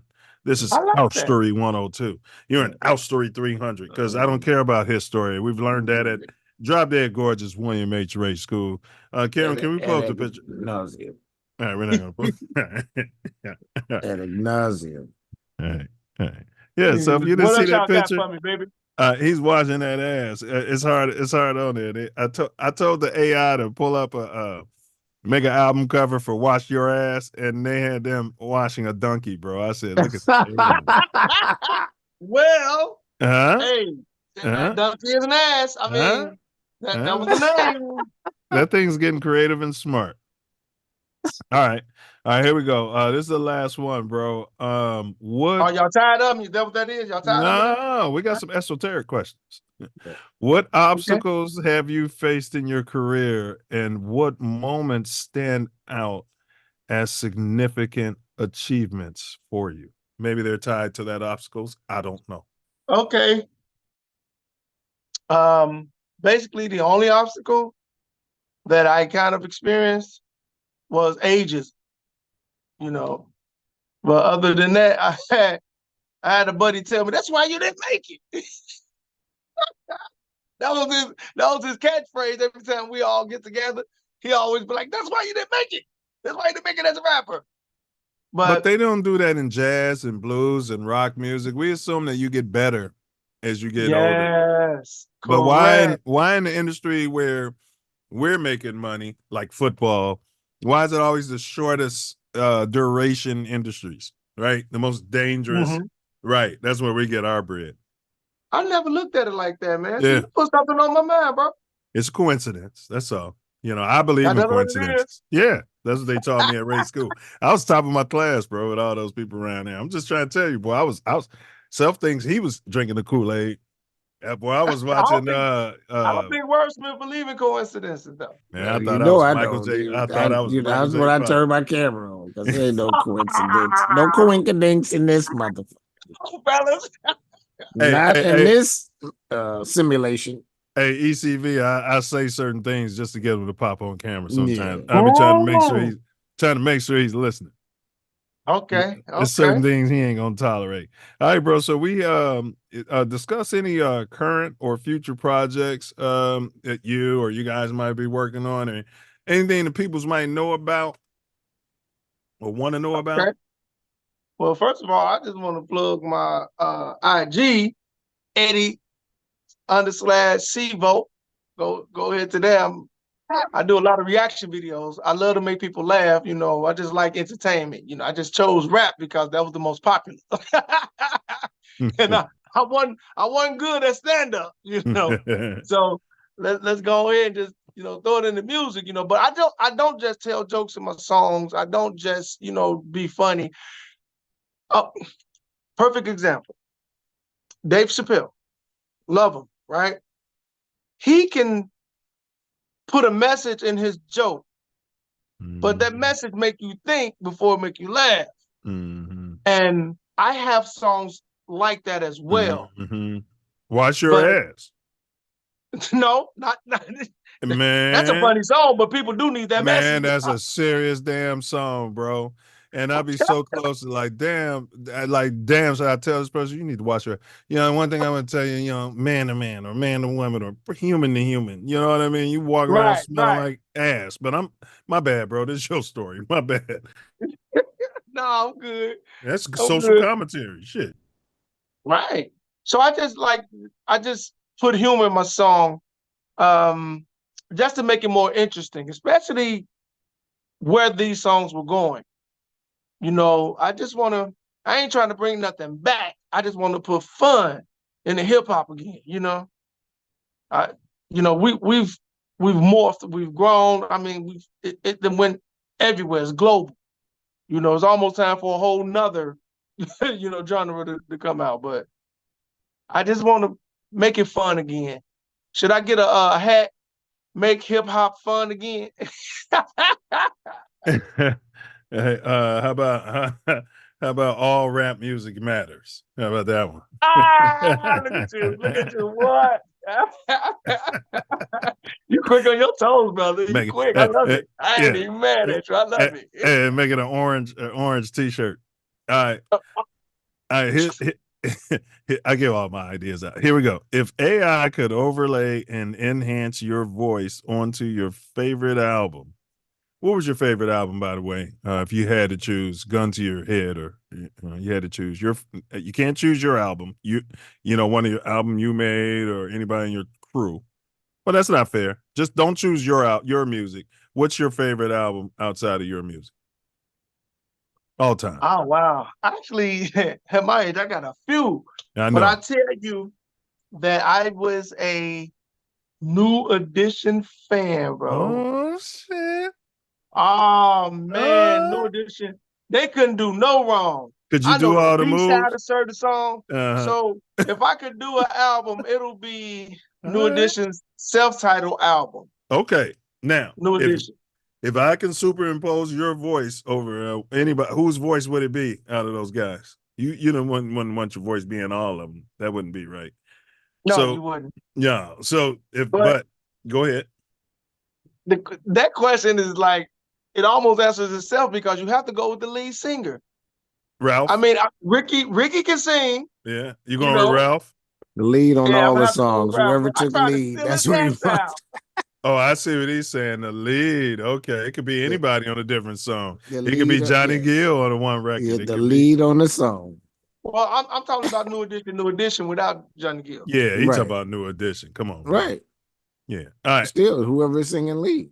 All right, but if AI could overlay and enhance or put your voice on all the New Edition records, wherever you want it, on your favorite album, would you like that music more, less, the same, or you're unsure, you'd need to hear it first? Or the last option is we talking about practice. No, well, if I did something like that, no, I'm gonna have to stick with the original, bro. You know, but I would entertain myself with my version. But no, I have to stick Are with the you original. sure you wouldn't like your version more? Are you sure? Well, I'm sure AI make me sound different. You know what I mean? No, man, because I'm a fan, bro. I'm sorry. I can't wait to make some money to go to sensitivity. A man no. like me. Not that song. He had a song on there on his album. No, I ain't gonna get into that one. Yeah. Sensitivity wasn't my favorite song off that album, but right now. He wants to be clear about that, Tell. Yeah, that is not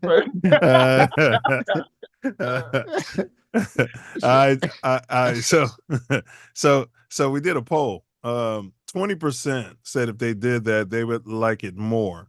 Another 20% responded they would like the album less. 0 said they would like it the same.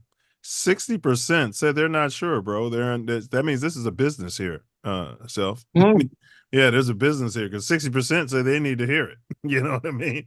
And then 0% said, and we talking about practice. I don't think they got the AI reference. I thought somebody would click that, just, you know what I mean? Let me know they got the AI reference, but we got a smart chat. Yes. Yeah, they're smart. All right, so that was a poll question. All right, anything else you want to discuss before we get to the funnest part, man? And that's the esoteric questions, which should really only take 15 minutes, bro. Anything about your career or anything we talked about up until this point that I cut you off? Of course, I definitely want to let everybody know June 24th. Messed that up real quick. June 21st, which is a Friday. A couple of days from now. This Friday coming up, baby. About to drop the summer anthem, but it's not the summer anthem. This is actually the working man's anthem, because that's who's going to be my biggest fan base. They're going to be like, "You right, that damn it, you right, that's party," you know.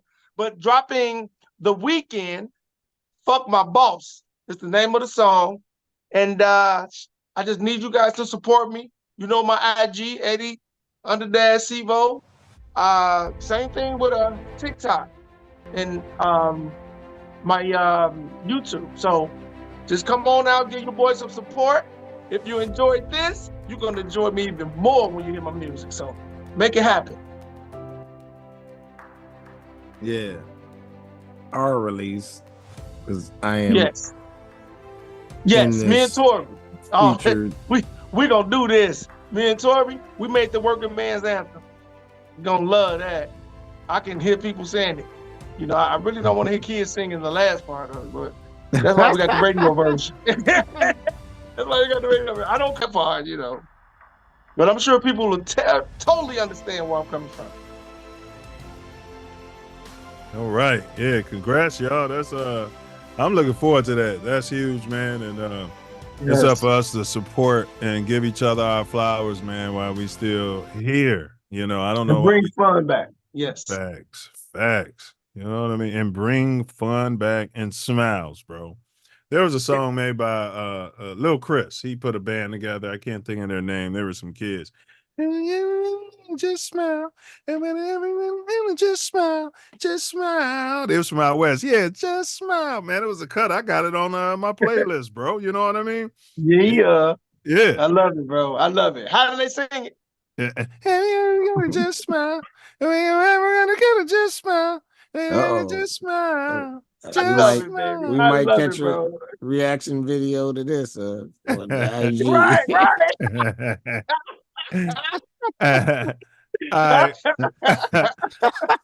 Yeah. Hey, y'all bogus. Y'all bogus. No, bro, I love you, man. Y'all bogus as hell. I love you. Y'all bogus as The hell. only reason why I did that. Y'all bogus on phone them. Y'all bogus. Y'all bogus as hell. I'm gonna be out west. I'm gonna be out west on Larry. I don't even know. I'm gonna be out west on Larry. Y'all bogus as hell. I'm about to go to Uncle Remus. I'm gonna carry me up to Uncle Remus. And they act like I ain't you been talking about out the one on Madison and Central? and Laramie. Yeah, Narragansett. What? Everything's on Laramie. Everything's on Laramie, bro. Laramie is the Stony Island of the west side to the south side. It's the Stony Island? Yeah. I like that they put that. We hear y'all talking about Laramie, and we'll probably never be on it. And y'all be hearing people talk about Stony Island because it's less likely you'll ever be that far east, unless you're going to Lake. You know. Yeah, I lived on the south side, whether you know it or not. I lived out there for a long time. Yeah. I lived out there for a long time, and then I moved further west because I'm just stuck to the west side. I'm sorry. I couldn't help myself, man. What y'all got for me next, man? Here we go. These are the esoteric questions, bro. All right. We got a self-love. Brother Wordsmith has a time machine. It's the self-love time machine, right? And so imagine it's your 9th birthday, bro. You're sitting at the dining room table with your family. They got the cake burning with the candle wax dripping all over the sugar poison.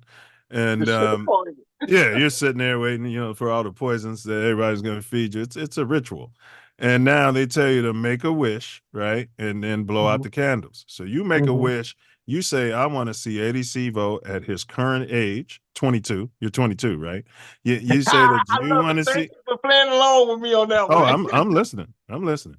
Now you say you want to see Eddie Cee-VO at 22, at your current age, and that's what you wish for as a kid. Now, when you blow out the candles, everybody around you is stuck. Time is suspended, and then boom, you get whisked away from this interview, and bam, you're right there at your in the moment of time. Me and Tori's frozen, everybody's frozen, and you're right there facing yourself, bro, with the candle wax and the smoke, and you're smelling it. What do you say to young 9-year-old running from the bully, avoiding the bully, Eddie Cee-VO? Well, I was 11 with the bully. All right. I would tell Eddie Cee-VO to stay away from that girl name.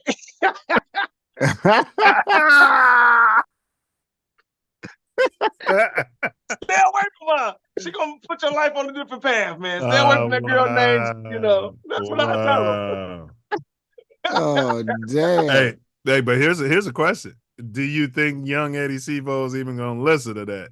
Probably not. Yeah, probably not. You know what I mean? It was something about that girl, you know. So hey. Yeah, it was. Yeah. It was. Stay a little ass away from her, man. Yeah. And you know how when young, old ass don't know what he talking about. Even if it's you know what I'm saying? It is old ass, no. I'm you, stupid. You know what I'm saying? Like right. Yeah, man. That was a good question. I like that. All right. Recommend a book to the Self Love Nation. A book. Because they say if you want to hide something from the copper colored, put in a book. Okay. Do it have to be a book? Meaning, no, you can do multiple. Let me explain. I had several books change my life. So I really don't want to pinpoint it down to one. I would like to pin it down to my journey. Here we go. So at work, I work in the medical field, and we would get books donated. Now, where I live, those books that donated are not from the copper colored people, right?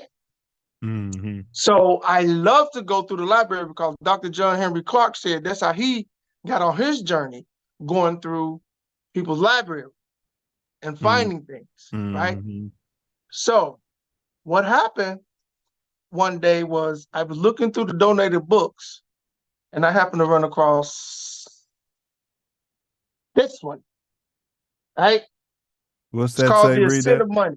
I'm sorry. The Ascent of Money. The Ascent of Money. Okay. Right. This book was,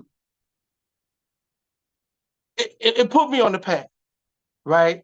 So I'm reading it, and I'm like, the Medici. Oh man, I didn't, because in my lifetime, all I hear is a different type of people that's controlling the money. But from this book, it's the Medici. Then it switches over to the ones that's controlling it today. So I would like to recommend this book, and especially because of this quote from Mr. Thomas Dunscombe. He said, "Master of unbounded wealth, he boasts that he is and is arbiter of peace and war, and that the credit of nations depends on his nod." I'm like, damn, who are you talking about? And it seems that he was talking about none other than Nathan Mayer Rothschild. And this is like on, and this is on the 79th page. So the rest of the book, well, nearly half the book basically talking about the Medici, but even on the 79th page, it talks about the Rothschild. So this book helped me to understand the movement of money, and the interest of the wealthy. However, I ran into this book. This book is called The Brothers, right? This book talks about the creation or how the CIA was created. Very interesting story. Very interesting story. And since it has something to do with money, it referenced some things that I had already read in this book. Wow. You know what I'm saying? Mm-hmm. Right? So of course, That's well, it's just a coincidence. But go ahead. It's just a coincidence. Stop it's it. just You a messing with coincidence. wordsmith. Leave You're on a wordsmith path. alone. But go ahead. So in this book, right, it talks about how the CIA was created. It talks about two brothers. That's why it's called The Brother. And how one was Secretary of State and the other was the head of the CIA when it was created. And when the CIA was created, well, it was meant to cater to a certain group of wealthy people that had interests in other countries other than their own. Now, what makes this book amazing to me is it tells the story of pretty much American imperialism, right? But when you read, let me go to just page 3. It says, understanding who they were and what they did is key to uncovering the obscure roots of upheaval in Asia, Africa, and Latin America. Now, what this book unintentionally did was showed you how the R word made it easy for them to do the things that they did to people in other countries, especially people of melanation. You know what I mean? Absolutely. Then, yeah, absolutely. So once I saw that, and picked up on the unintentional. I was like, wow. So then somebody donated this book, which I was shocked to even find. What's that? This is called The Destruction of Black Civilization. Wow. Who's the author? That's Dr. Chancellor Williams. Rest in peace. Okay. Yeah, this book has been banned in a lot of school libraries. Is he black? I mean, is he copper colored?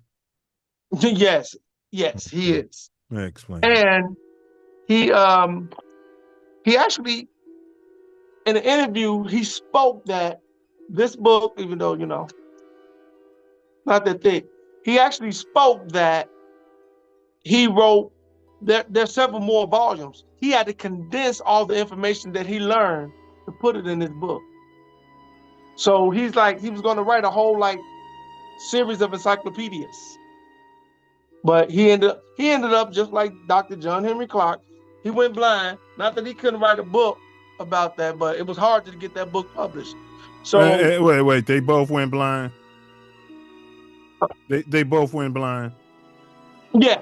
Oh yeah, that's another coincidence. That's a coincidence. They Would you stop messing with wordsmith? No, I'm saying they're reading all the time and they're writing and it's straining their. Yes. So I couldn't just do one book, but these are the books that got me on my journey. How about that? No coinkydink. No coinkydink. It's bullshit. It all stinks. A lot of coincidences, which I think was. But this is the only one I bought. Look, this is the only one I bought. The other two I took from work. Yeah. Hey, well, big ups. Big ups. You know what I mean? It's good to see him reading, and those are great, great recommendations. All right, recommend a Black-owned restaurant. It could be anywhere in the universe. Black-owned and operated. I don't care if Brother Wordsmith owns it, and you go in there, and there's a bunch of migrants in there cooking. Okay, stop it. Black-owned and operated. We're copper first. Copper-owned and operated. I'm sorry. I have to do this, but I'm from the west side of Chicago. Oh boy. I'm gonna have to go with MacArthur's on the west side of Chicago, Madison. Yeah. I'm gonna have to go with MacArthur's. Is that on Laramie?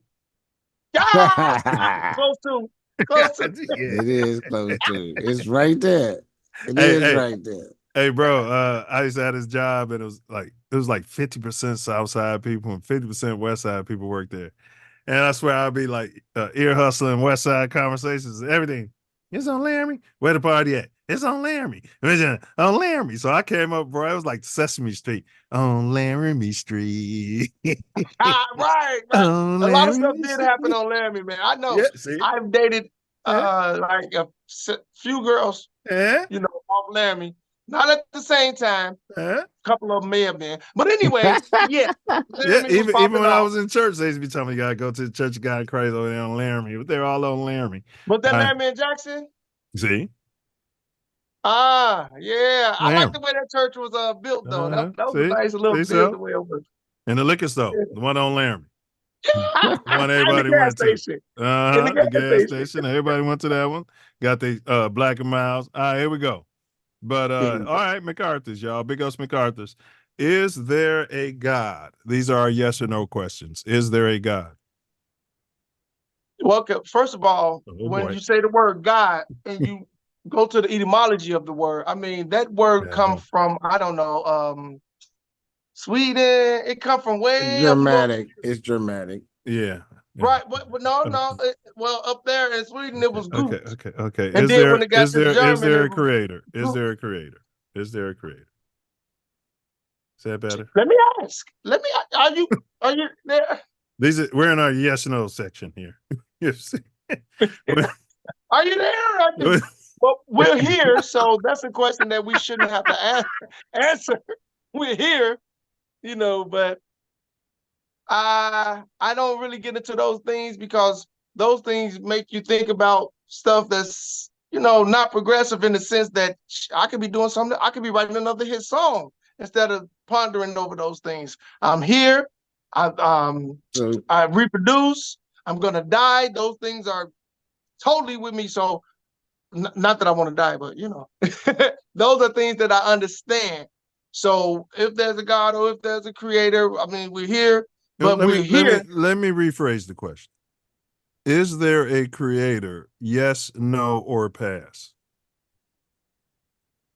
Well, we're here, so something had to create it, right?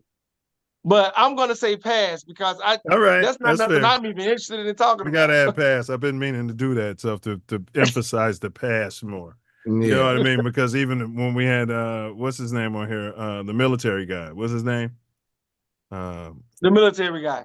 Yeah, he does the drone specialist. He sat with us. Matt started. Matt, yeah.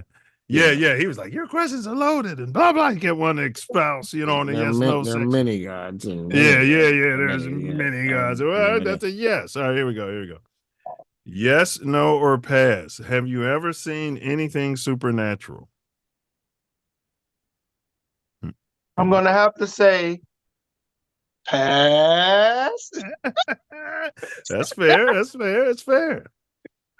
Yes, no, or pass.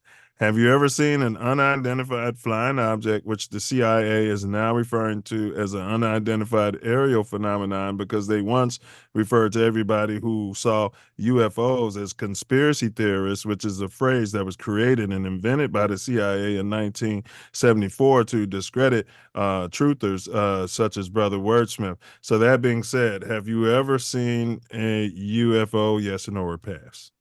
Okay. Now, I'm glad you went back to UFO because I did see a unidentified flying object because I had never saw one, but it was at nighttime. I was at work and I shouldn't have been out in the parking lot. Anyway. You was probably taking those books out to the car. No. I was actually, I was out there with a female. But anyway, so we saw the lights going past and we actually filmed them. Oh, you got footage. Stuff like that. But I don't know what they was. That's the only reason why I'm saying they were unidentified, UFO to me, because they was unidentified flying Sounds objects. like you're describing Elon Musk's crap he put up there in the sky. But he no. This was so many years ago. He wasn't even a billionaire yet. Well, when did he become a billionaire? Yeah, a billionaire. Way when before we knew him, his family. Yeah. Oh, see, that's a fact that I didn't care to look into. Well, I've never met anyone with the last name Musk, so they must have been elite for a long time. You know what I mean? I've never come across anybody like, that's Jonathan Musk. You know what I mean? Or you even, anywhere you look up in the phone book or anywhere, you never see that. Same thing with Trump. All right, here we go. Well, we got the Trump card. I mean, we had that before he was president. We have, and we've been Trump tight. All right. Have you ever seen an alien? Yes, no, or pass? I'm not even going to say that joke. I was going to say something silly, but the former mayor, the former mayor of Chicago. Yeah, yeah. Larry, Light Burns. Yeah. Men in Black. But anyway, Larry Light Blunt. Yeah, she do. No, look I like cannot say else. that I've ever seen an alien. She like brother. he looked like some of Men in Black mixed with Beetlejuice. Sitting there talking shit with a suit on. You guys are wild, but I love it, man. Well, she's not from Chicago, so she deserves it. And prosecuted all the time. And tried to run the Bears out of town. So yeah, Didn't they go to Arlington Heights? Yeah, well, we're working on it. We'll see what is going on. We got a new mayor from the West Side, so if he doesn't do it, you guys. Well, it's a West Side show, so I'm not gonna say it. If this mayor doesn't come through for us, you guys got a lot of shit. He's a one-time shot, I think. Yeah, so it's gonna be a problem. Yeah, well, we're blaming the city of West Side for that. I just want to make you happy. Yeah, we're gonna. All right, that's fair. That's fair. So, did he say yes or no to that? He didn't answer it. Yes. No, no. I did answer. You guys were talking. I can say that I don't think I've ever seen an alien. That's what you said. Yeah. Okay, so that's a no. I mean, people just won't say yes, no, or pass. It's just they just won't do it. Yeah, all right. Well, we're past. I'm a different type of breed, baby. That's why we got this hit song coming out. You know what it is, Self? I think it goes back to when we were like interviewing people and with the hazing, and there was no hazing, but I think it has something to do with that. When you set up a thing and you just expect people to comply and not wax poetically. You know what I mean? So how have I been doing so far? Okay, you've been doing excellent. But like when you tell pledges, yes, no, or pass, they're gonna yes, no, they're gonna pass. And when you tell human beings, yes, no, or pass, is it raining today? Well, I came outside, I had an umbrella, but I had my coffee. No, wait. And then it poured down rain, and I sat there and watched saw it the news for and the about news 5 said, minutes, yeah, and and you're then I stretched my legs and went around the block, and I But then walked I the looked up and I dog, and heard I lightning and my car was wet. And wait, I'm excuse not me, gonna wait a answer. minute. You Is know it what is I it mean? is it yes, no, or pass? Wait a minute, I wasn't finished. I was. And then, hey, I already answered. You know what I mean? Right. Oh, that would have. Oh yeah. Oh, he did. Well, we'd have had fun with this guy. We'd have fun with this guy if he was pleasant. Oh, we'd have a lot of fun with those West Siders. Yeah. We'd have taken There you that. go. There you go. All But right, I the love $1 the billion West question. Side. Here's the $1 billion question, bro. And remember, All your right. great grandkids could be listening to this. And for any of your progeny who's listening, translate this money into your current dollar or whatever you're using for currency. All right, here we go. Elon Musk offers you $1 billion tax free. He'll drop it in your Cash App. You'll send me, your Venmo. You'll send me your Venmo. I'll forward it to him. Tax free. $1 billion question. And then in exchange, when you wake up tomorrow, it'll be tomorrow. So you won't lose 10 years. When you wake up tomorrow, you'll be 10 years older. You'll look, feel, you would have progressed 10 years, although everybody else is the same. And legally, you are still the same age, but biologically, you are 10 years older. And Elon is 10 years younger. Do you take the tax-free money? So the math is math. And to be clear, that's $1,000 million bills into your Venmo account today. Do you take it? To give him 10 years of my life? Correct. It's funny you should say that because I feel like they owe me that anyway. And it took a whole bunch of years off my life. But do I take that? No, because I can eventually earn that in the 10 years that I'll be giving away. So no, I wouldn't take that deal. Everything ain't about money, boy, because hey, woo, yeah. Yeah. All right. Now, yes, no, or pass. Did anyone ever walk on the moon? Shit, I don't know. I wasn't there. Yes, no, or pass. Well, there's evidence this way supporting a different way, but I'm gonna say pass. Because I can't talk about nothing that I don't know of. So I'm gonna have to say that. I'm gonna have you when we do this. You have to start playing the other attorney. You have to start objecting whenever they start. Man, you know what I mean. You know what I mean. Just answer the question. That means you're bringing me back. That means you're bringing me back. There's no debate because at this point, I'd have been on it out there. I mean, at this point, this is a debate. This is the structure. It's a show structure. We've been over it. I mean, it's all fun. It's all fun. Yes. I'm loving being here, man, with you guys, man. My It's girl so- already just asked me a couple. Yes. She texted me a couple of times, so I need to get off of here. So what else y'all Hold got? on. We're on the No. last one. But did they walk? Pass. You said, did he walk on the moon? No, I said pass on that one. Okay. I would hate to pass if that's the last one, but No. I mean that's Magic Box Squad. This is why we just want yes, no questions, because people get to the end and then they say, "Hey, I'm in a hurry." This is I'm not in a hurry. And I'm just saying this is why we run the structure, because we want to get through it. All right, Magic Box question. Imagine Self Love had a magic box with a singular button contained in it. God forbid a person who you would have the most difficulty living without had a rare, painful, terminal illness, bro, that they suffered dearly from and death was imminent.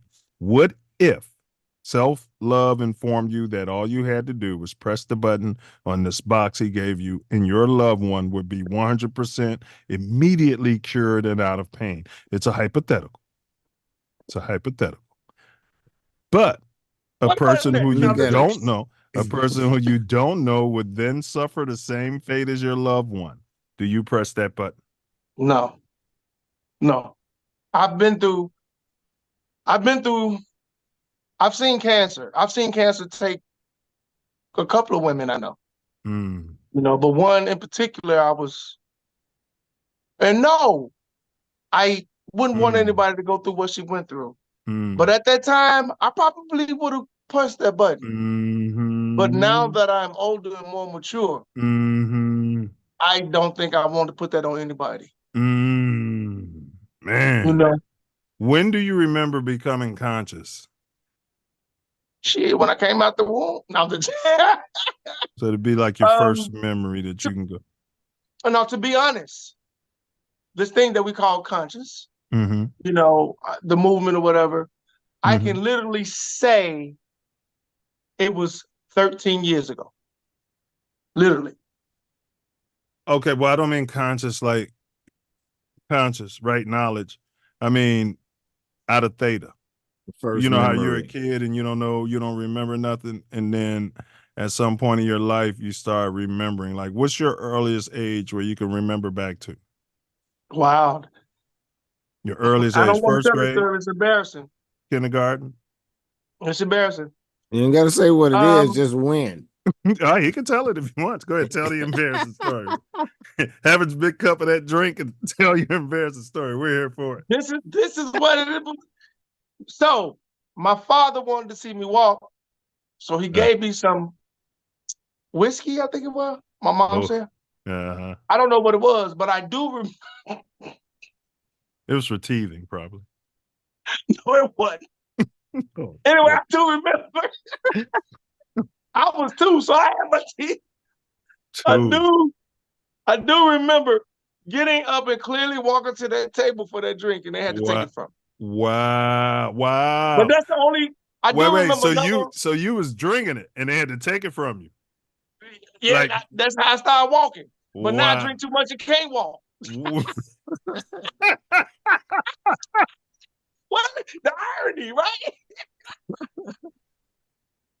But I do have another memory that was early too. I don't know which one is before, but I do remember walking along with my dad, and he was mowing the lawn, and we had one of those that blow the thing out, and they hit me on my leg, and it hurt it, it bad, and that memory stuck with me because it was trauma. Yeah, most people's first memory is trauma. Most people. Now, mine's is walking, and the motivation to walk for that drink. And 70% of people on the $1 billion question say they'll take the money. The younger they are, the more likely they are. Like if they're like Self Luv son's age, they'd be like, "Nah, they won't take the money." And it surprises me. They be saying, "Yeah, I can make it on my own," and stuff like that. Or if they come from a high yellow, privileged home where their family's Would smart. you stop with that, bro? But that's what they are. You know what I mean? That's what they are. You got the better education, and you go to those drop dead gorgeous schools. I'm just saying, bro. If you got that, awesome. You're liable to say. I can't wait to come back. I can't wait to come back, man. All right, hold on, bro. We got a 60-second. We got a 60-second game. All right, this is called the Self Luv Art. Noah's Ark. Okay. He had a pair of items. We're gonna give you a pair of items. And pair of items. You gotta choose this or that. Okay. Choose the one that you want to allow on the boat. On this boat, we're not bringing a pair. We're only bringing one. All right. Here we go. Okay. The west side of Chicago or the south side of Chicago? West side. Nat. Frederick Douglass or Nat Turner? Oh, that's a good one. Or you can pass. No, I'm not passing. I'm gonna go with Frederick. Okay. Kobe Bryant, rest his soul, or LeBron James? I'm not into sports, bro.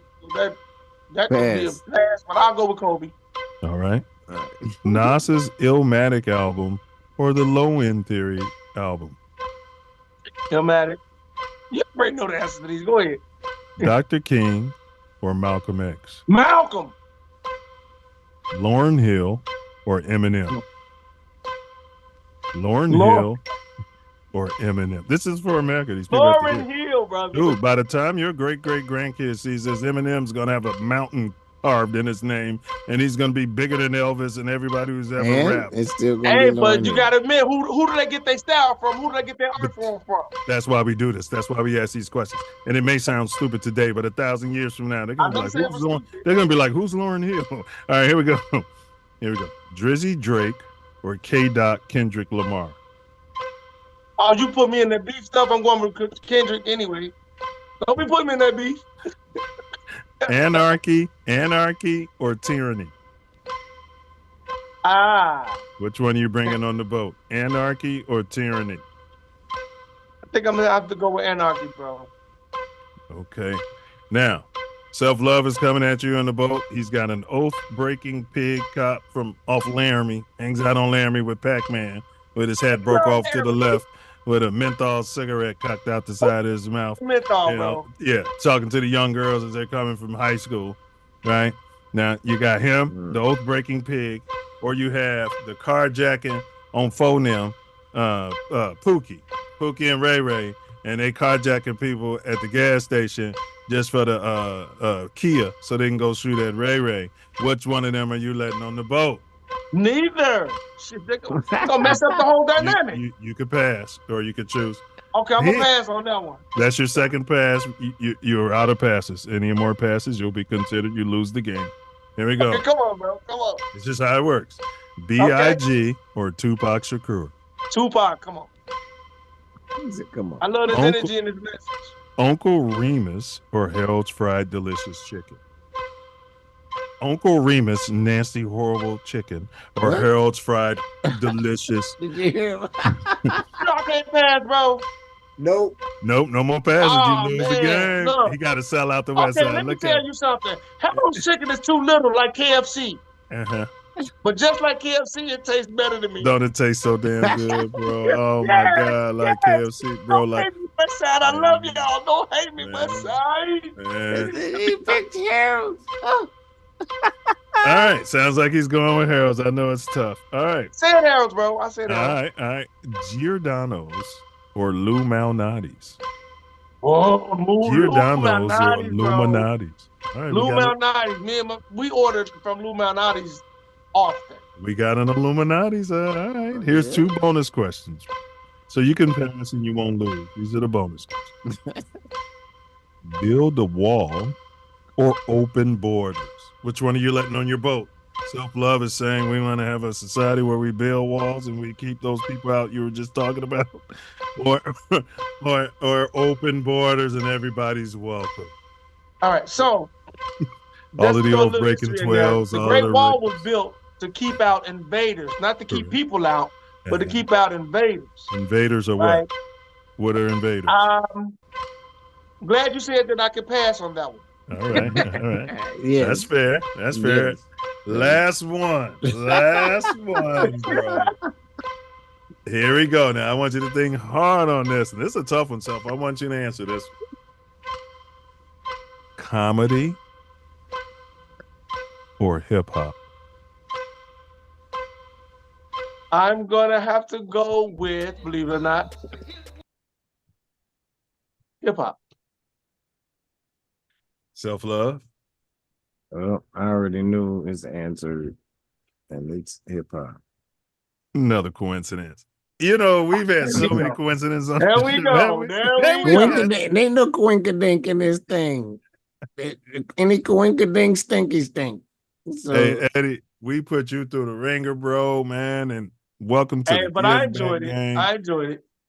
Welcome to the Give Back Game, bro, and your information is out there for everybody. You did a good job, bro, maintaining dignity, not snitching on yourself. It's something to be beholden. You know what I mean? For young people, you know, and speaking your truth. Yes. Thank you, fellas. Like I said, I appreciate you for having me on. You know, wonderful time. You guys are wild, though. I love your show.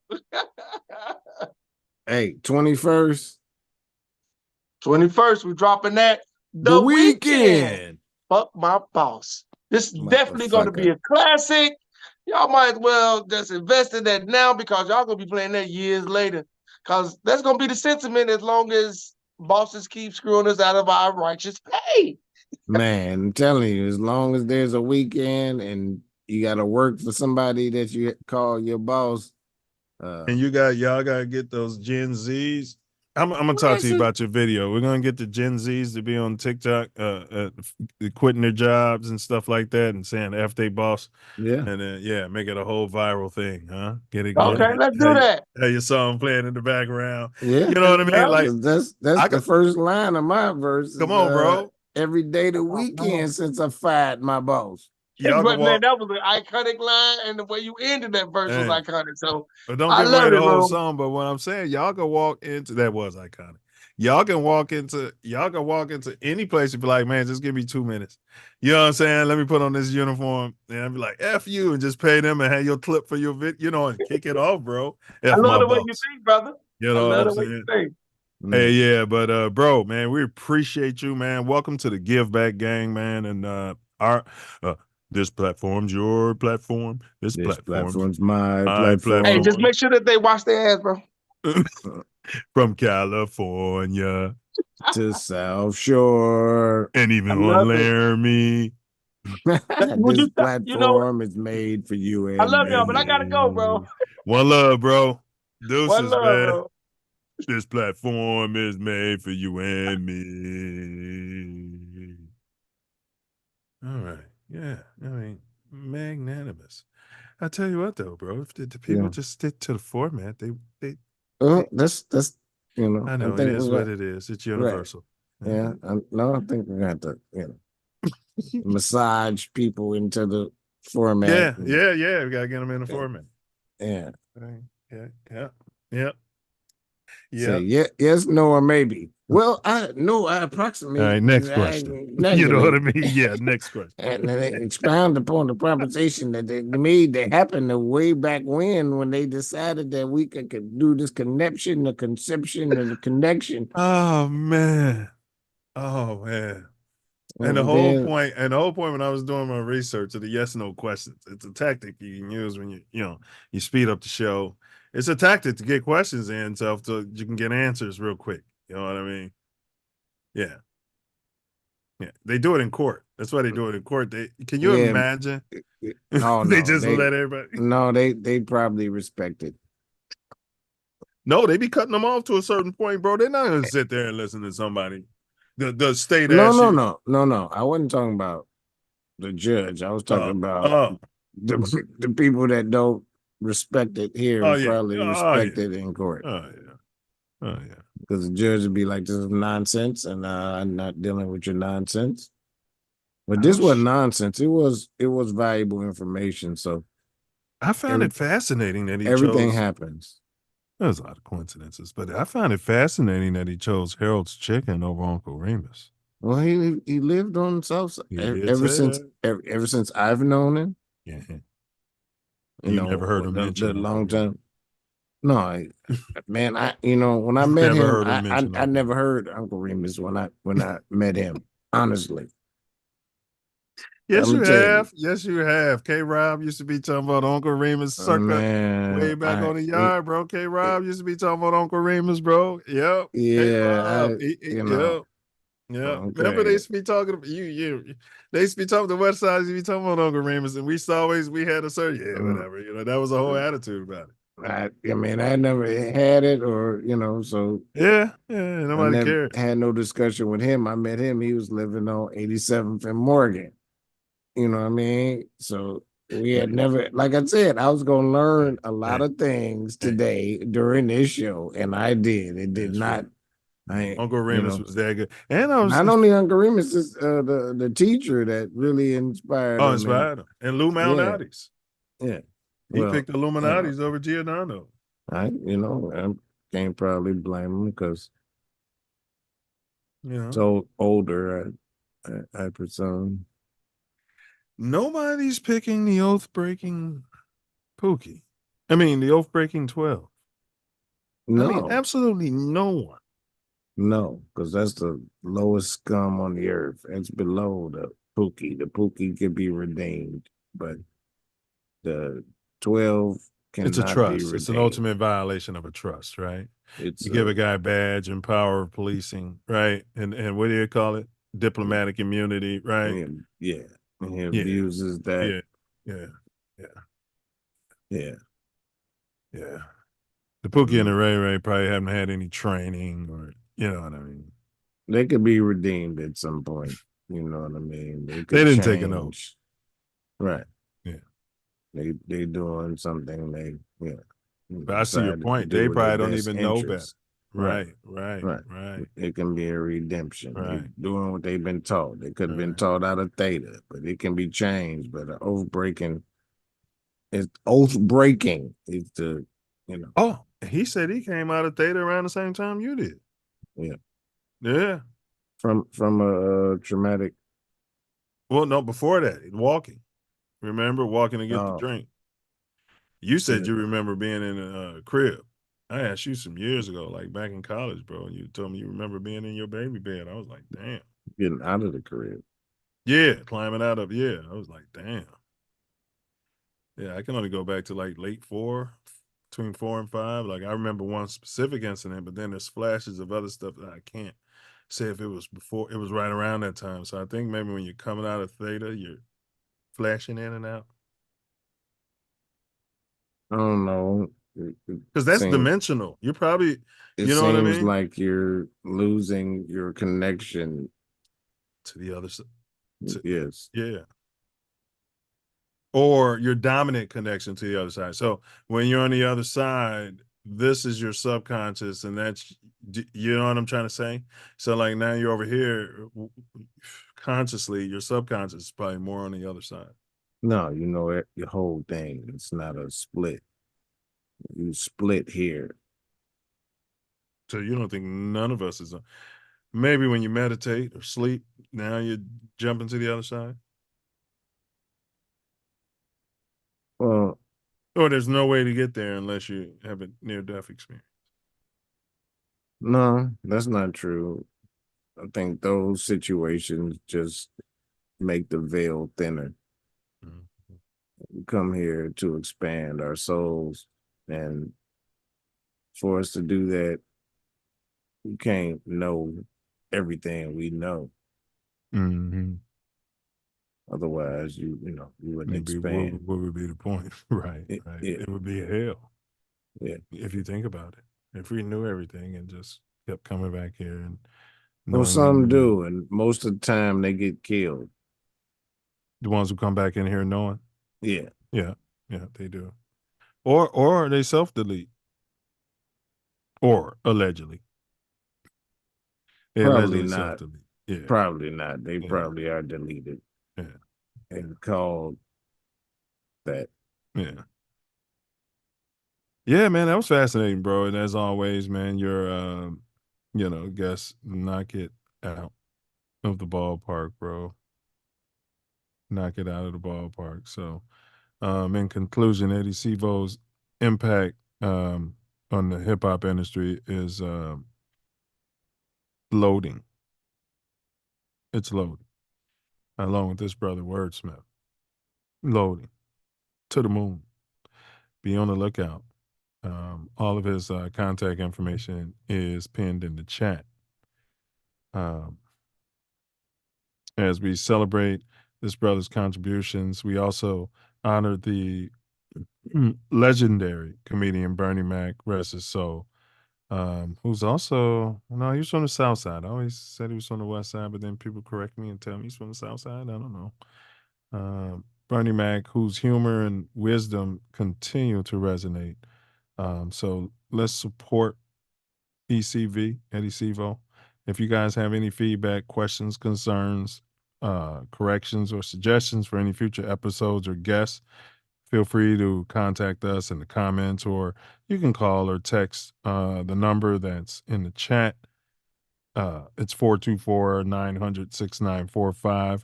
We'd love to hear from you and learn more about your thoughts and opinions. Show some love to yourself and to others around you. Until next time, stay curious and keep dreaming. Keep your head up. Remember, ask not what our culture can do for you, but what you can do for copper culture. As always, question everything. The Self Love Show ain't Kansas, Dorothy. Peer down that rabbit hole.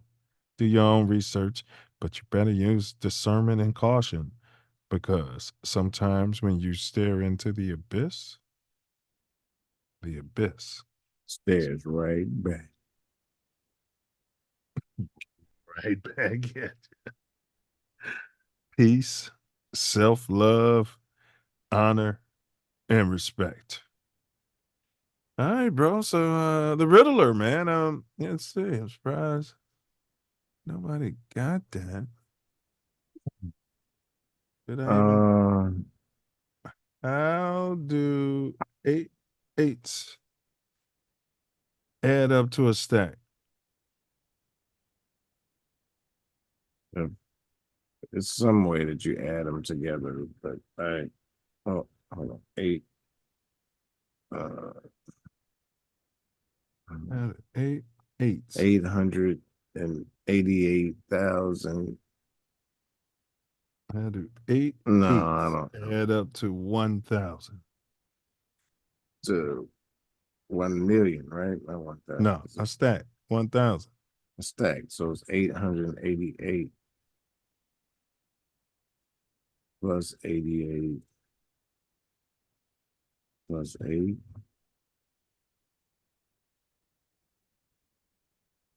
No. I don't know if that's 8. Keep going.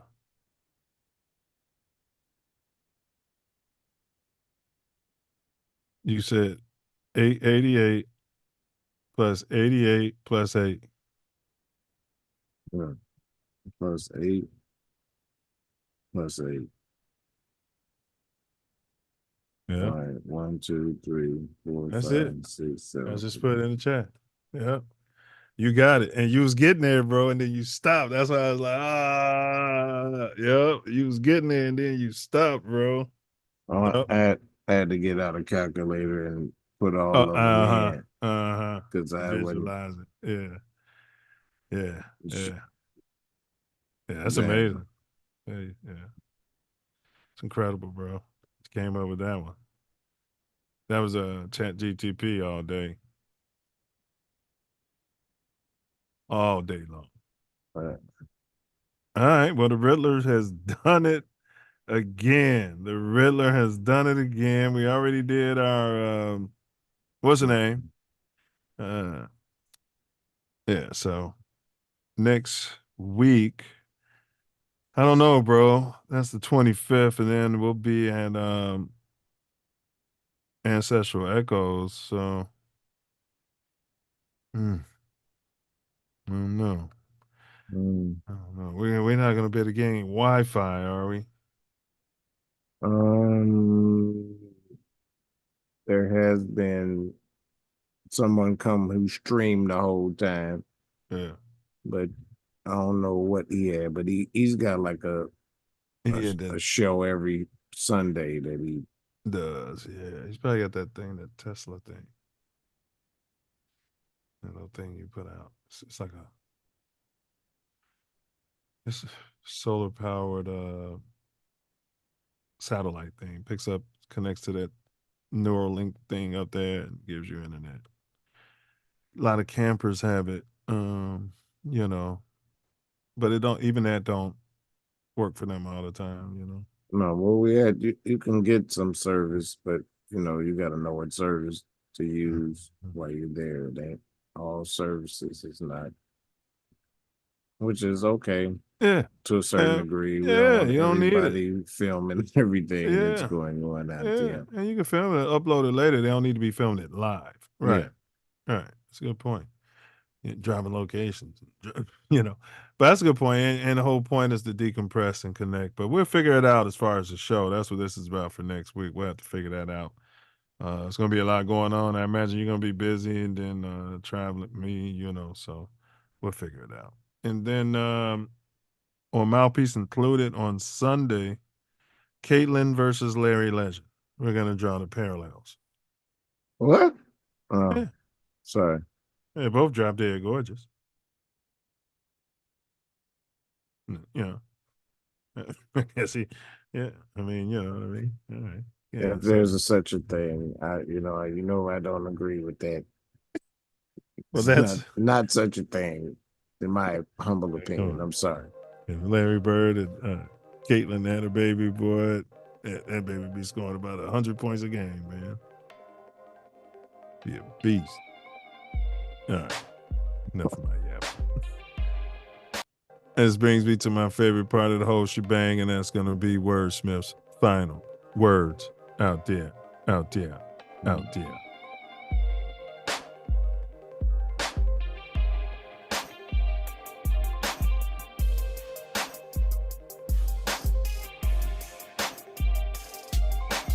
The expansion of Eddie Cee-VO, I witnessed it. I remember the first instant that I met him. Came in, he was positive about his perspective.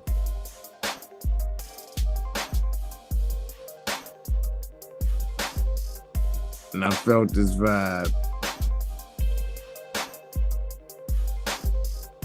Didn't necessarily know that for this long we'd be on this ride.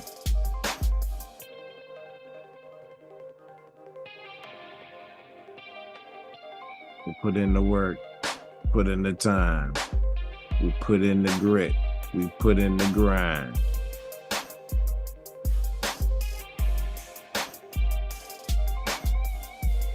Take a while to be a overnight success.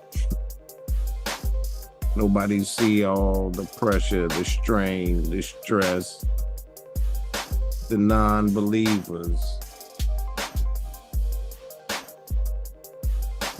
Everybody that contests tell you that you living far but leave below what you should. Believing in what could.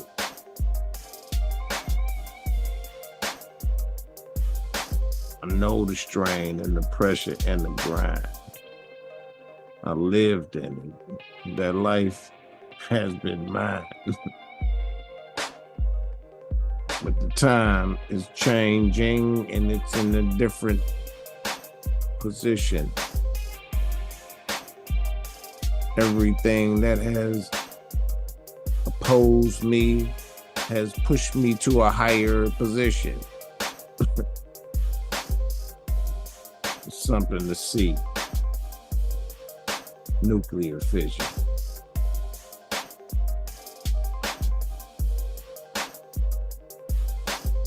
But the main purpose of what you need to hear is follow your dreams. Even if you tell nobody that it's there, make steps to it. Like Eddie Cee-VO said, you gotta wake up to it. Go get it and pursue it. I don't care how old you are. You got a dream, you got a goal, you can go far. Don't listen to no business nobody says. They think they telling you the best, but it really ain't there. Words.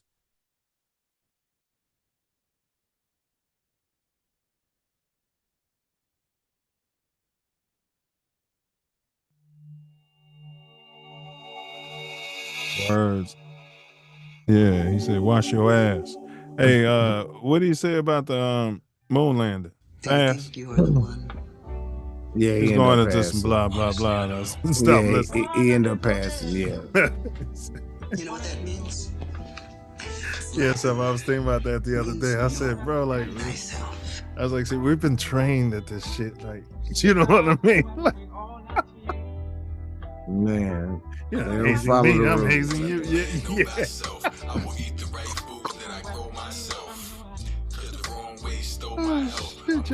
I'm usually off screen and chilling, and I ain't gotta worry about none of that part. It's just easy flowing, you know. And it's, well, all the way up to that part. Usually my guess. Oh man, all the way up to the yes. Hey, me and Matt, boy. Oh yeah. Well, your questions, he was getting present. Well, your questions are loaded, bro. You know. Hey, Drew. I'm glad you mentioned him and put something out. I need to talk to him. Yeah, you gotta reach out to me. But I gotta start. We're gonna make some videos of the highlights of the yes no section. I'm gonna highlight those who comply and those who don't, and then we're gonna look at it and see, who's in the box, who's not in the box. We'll get some numbers. You know what that means? Latin. All right. Means no. Bullets. Thyself. A boomerang. Stand your ground. Murder. Suicide. Yeah, man.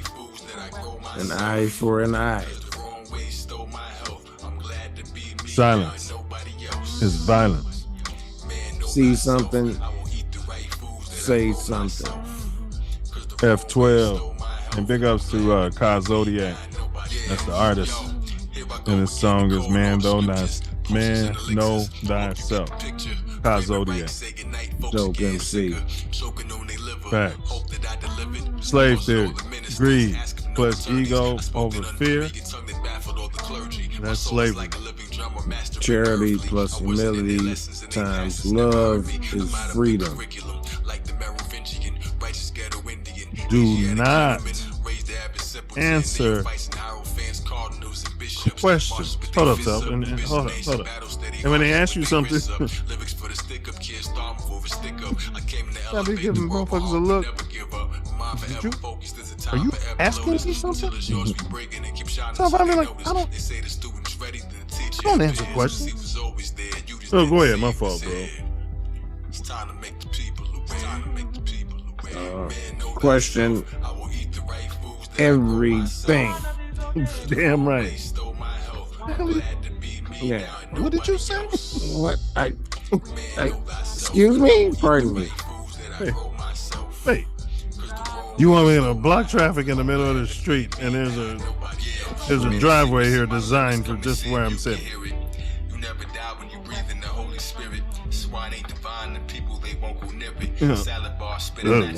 Well, everybody else, and then what am I gonna say to my bosses when they ask me why am I letting them sit there? You tell them that it's because I'm God. And you tell him to do something. You know what I'm saying? Yeah, that's right. Swagger, cavalier. Here we go. What you say, so? I said, yeah, because fear is an illusion. Man, vibrate love. Forgiveness is the highest vibration of the love. So, do something charitable for your enemy and your ops and end the beef. Healthy people heal thy people.